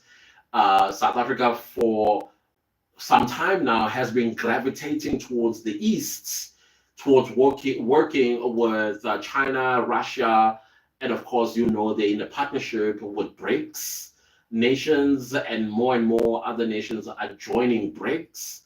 And that is definitely threatening the US dollar, threatening US position in the world, and things like that. Like I said earlier, South Africa is a strategy that you cannot lose, whether you're America or whether you are China or Russia or some Middle Eastern country. We play a major role. We are the brick that is holding everything in the world, I believe, as South Africa. And I think the national government, the government of national unity, needs to understand that and take advantage of it for the betterment of the people of South Africa. So, other than that, guys, those are my thoughts when it comes to Kamala Harris. I hope that sensibility is going to prevail in the United States, whether that sensibility is in Trump or is in Harris. I don't know. Only the people of America that can have their say. The people shall say what they want to say when they go to the polls. When is it? The 20th of November or the 2nd of November? I don't know what the date of the elections are. I know it's somewhere in November.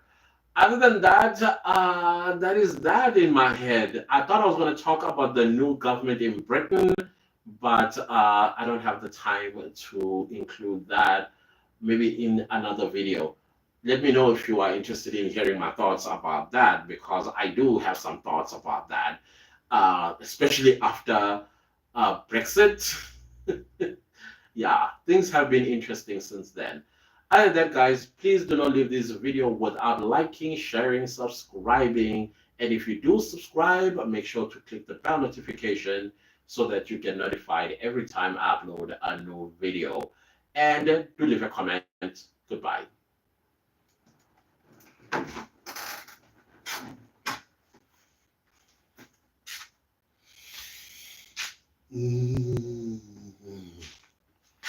That was video number 4. Hello, Pumzile. What's up? That was video number 4. Now I'm doing the final video, which is video number 5.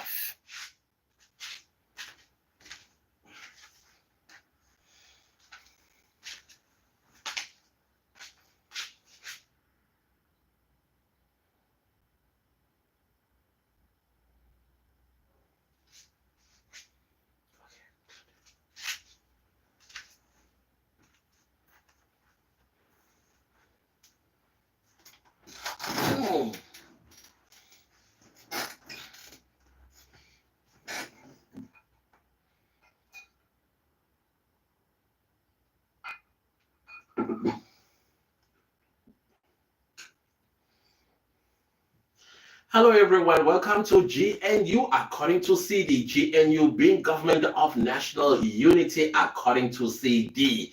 Guys, let's talk about the prison raids that we witnessed last week.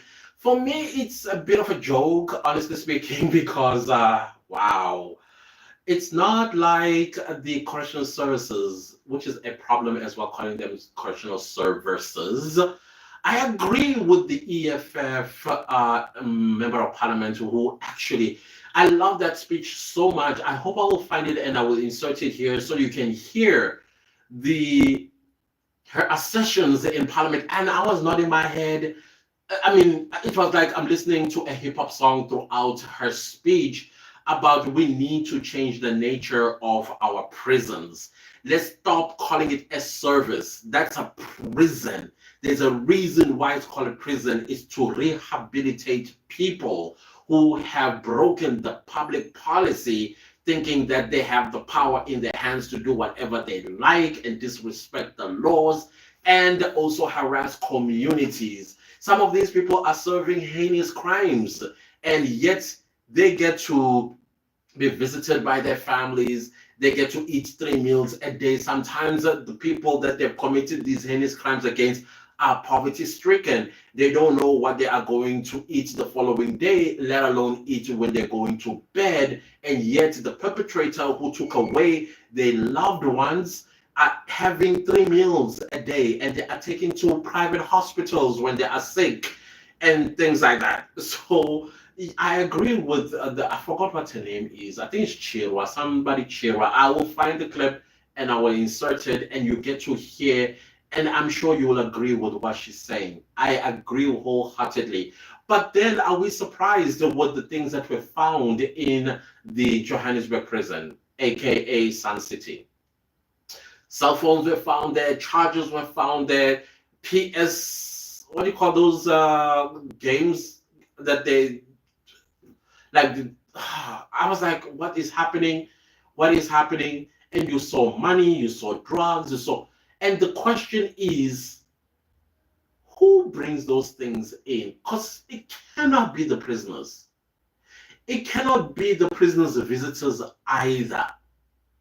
The only people that should be investigated more than the prisoners and arrested is the people that work for these prisons.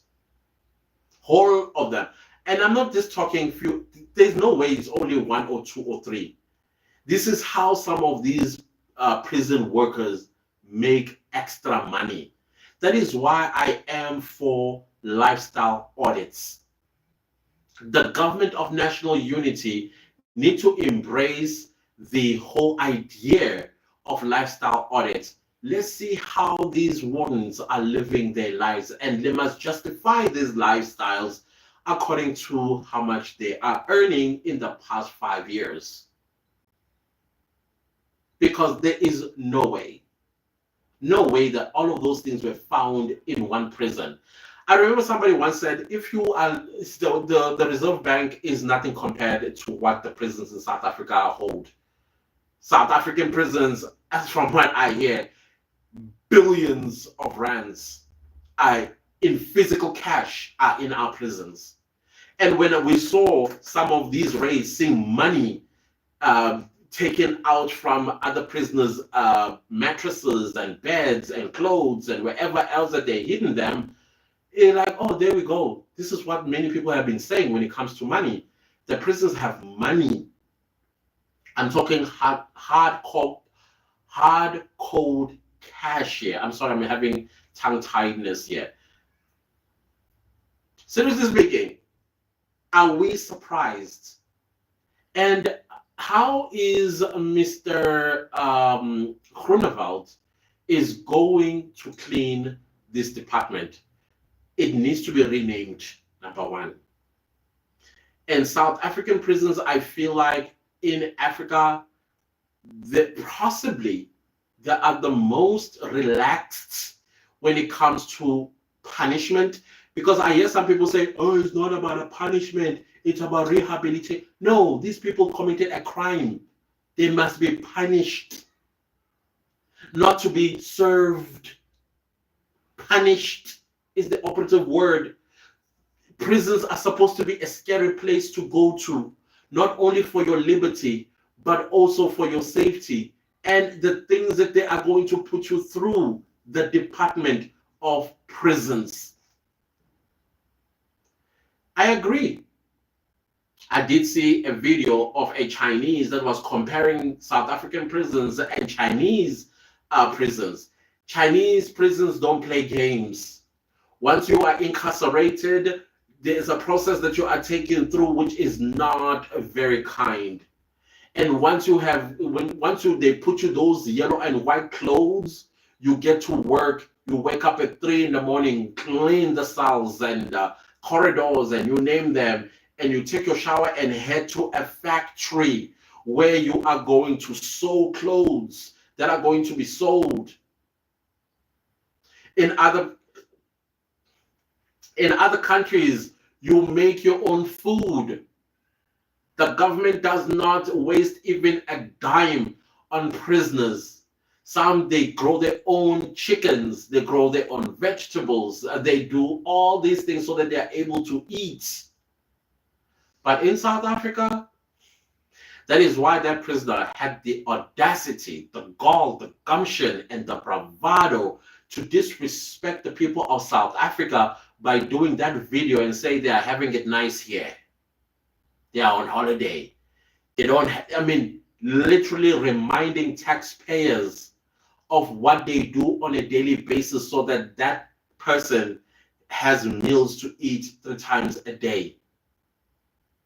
A South African taxpayer.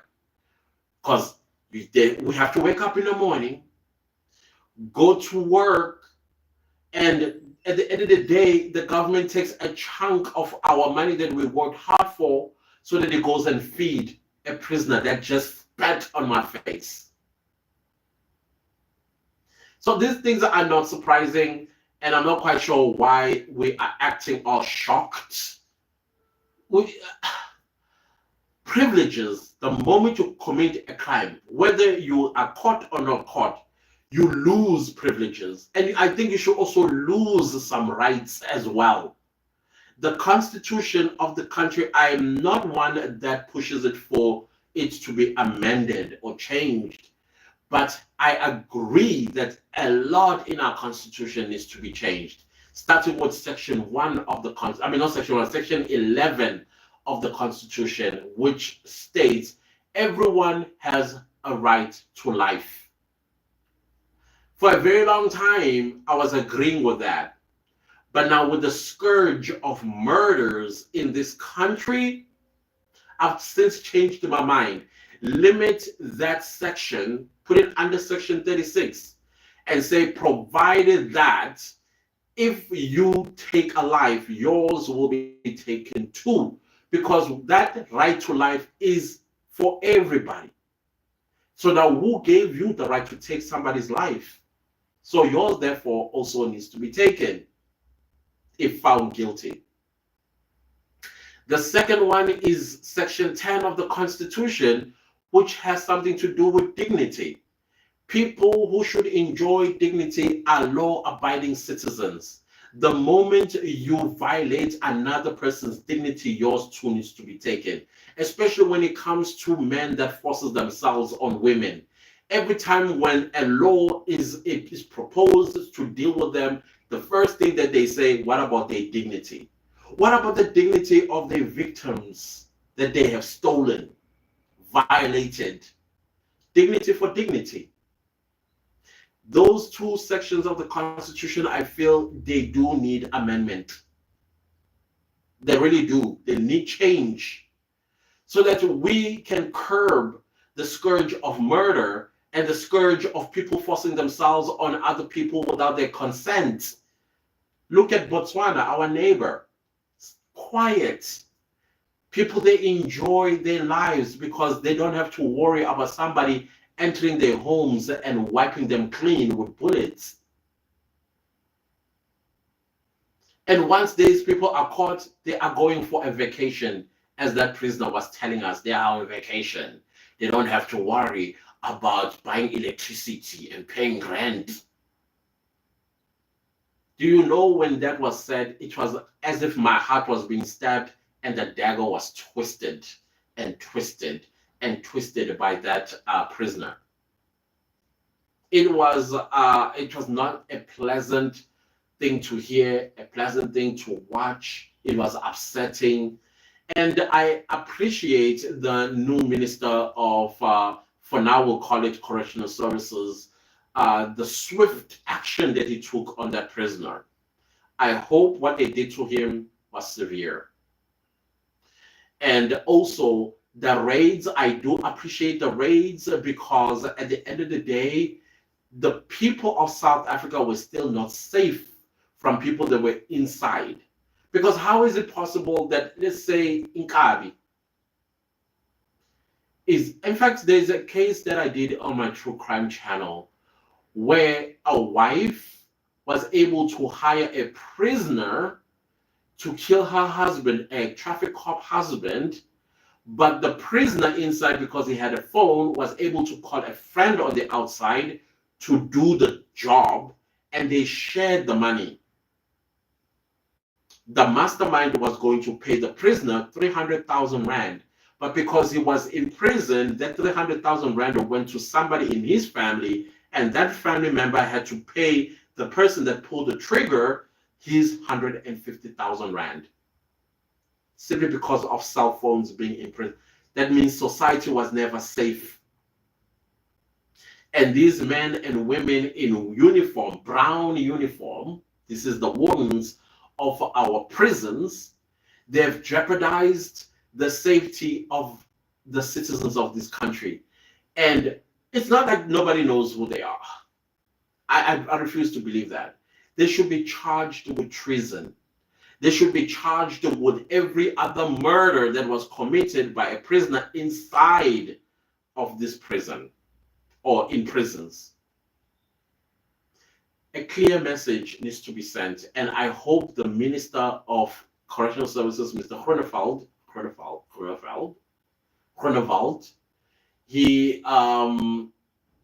he takes this drastically, takes drastic measures. Let's change correctional services. This is not a service. That's supposed to be a punishment. People are supposed to be punished for the crimes that they've committed. Punishment will therefore brings out rehabilitation, because when they are rehabilitated, they will never want to come back. They will go out and be outstanding, contributing members of society. There is no way that our prisons, in its current form or practice, they are rehabilitating anybody. I heard the commissioner of prisons saying, rehabilitation programs. I'm like, which ones?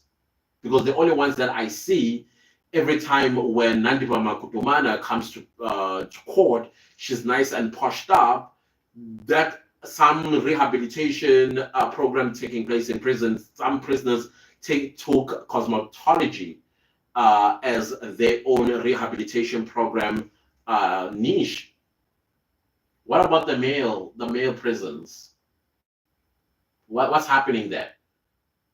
I understand there's free education. Why nobody's taking that opportunity to better themselves so that when they are released someday, they also become contributing members of society? It's crazy what's going on in our prisons. Those raids to me felt like PR, but at the same time, I appreciated them because they exposed a lot of suspicions that we have had. There is no way that we can have people who are supposed to be serving prison time, they are able to create TikTok videos, even have more followers than any person that is on the outside, and enjoying privileges that's supposed to have been taken away from them. The only phones they're supposed to use is prison phones, so that they are tabbed and they listen to these conversations that they are having with whoever they are having on the outside world. There were even allegations that some prisoners were used as inkabi. They will be taken out at night to go commit a heinous crime against possibly a counselor or a candidate to be a counselor or somebody used by politicians. And after doing the job, they are taken back to prison. I don't know how true that those are allegations, but to me, they sound quite plausible. Very plausible. Apparently, some prisoners, they even had the privilege of going out to clubs at night, but at a certain time before counting of heads, they must be back in prison. And who is allowing them out? That is why lifestyle audit is important. I think must be pushed, must be a law, and then they start immediately, especially correctional services workers home affairs, police, traffic cops, you name them. The usual suspects are the ones that must undergo these lifestyle audits. And these lifestyle audits must not be a once off thing, they must be done at least 3 or 4 times a year or quarterly so that we understand where they're getting their money from or how are they sustaining the lifestyle that they lead. Anyways, guys, those are my thoughts. Once again, guys, these are my thoughts. There's nothing academic about this. There's nothing for me to go and research about it. If you're into that, you are on the wrong channel. Go somewhere else where they do those sort of things. Here, it's all about my thoughts, my observations. And thank you so much for listening. And let's hope to see you again. But before you leave, make sure to like, subscribe, comment, share. And don't forget to click the bell notification after subscribing so you get notified every time I upload a new video. I'll see you next time. Goodbye.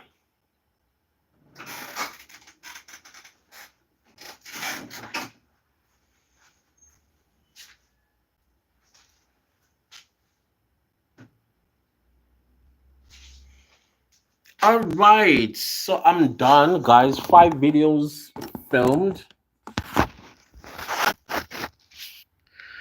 5 videos filmed, and I am done. I think also with this live, I have to say goodbye. Thank you for being with me for the past 2 hours.